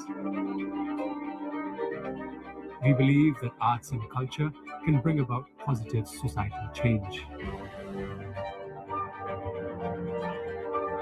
We are the bridge between the past, the present, and the future. We present to you the bridge.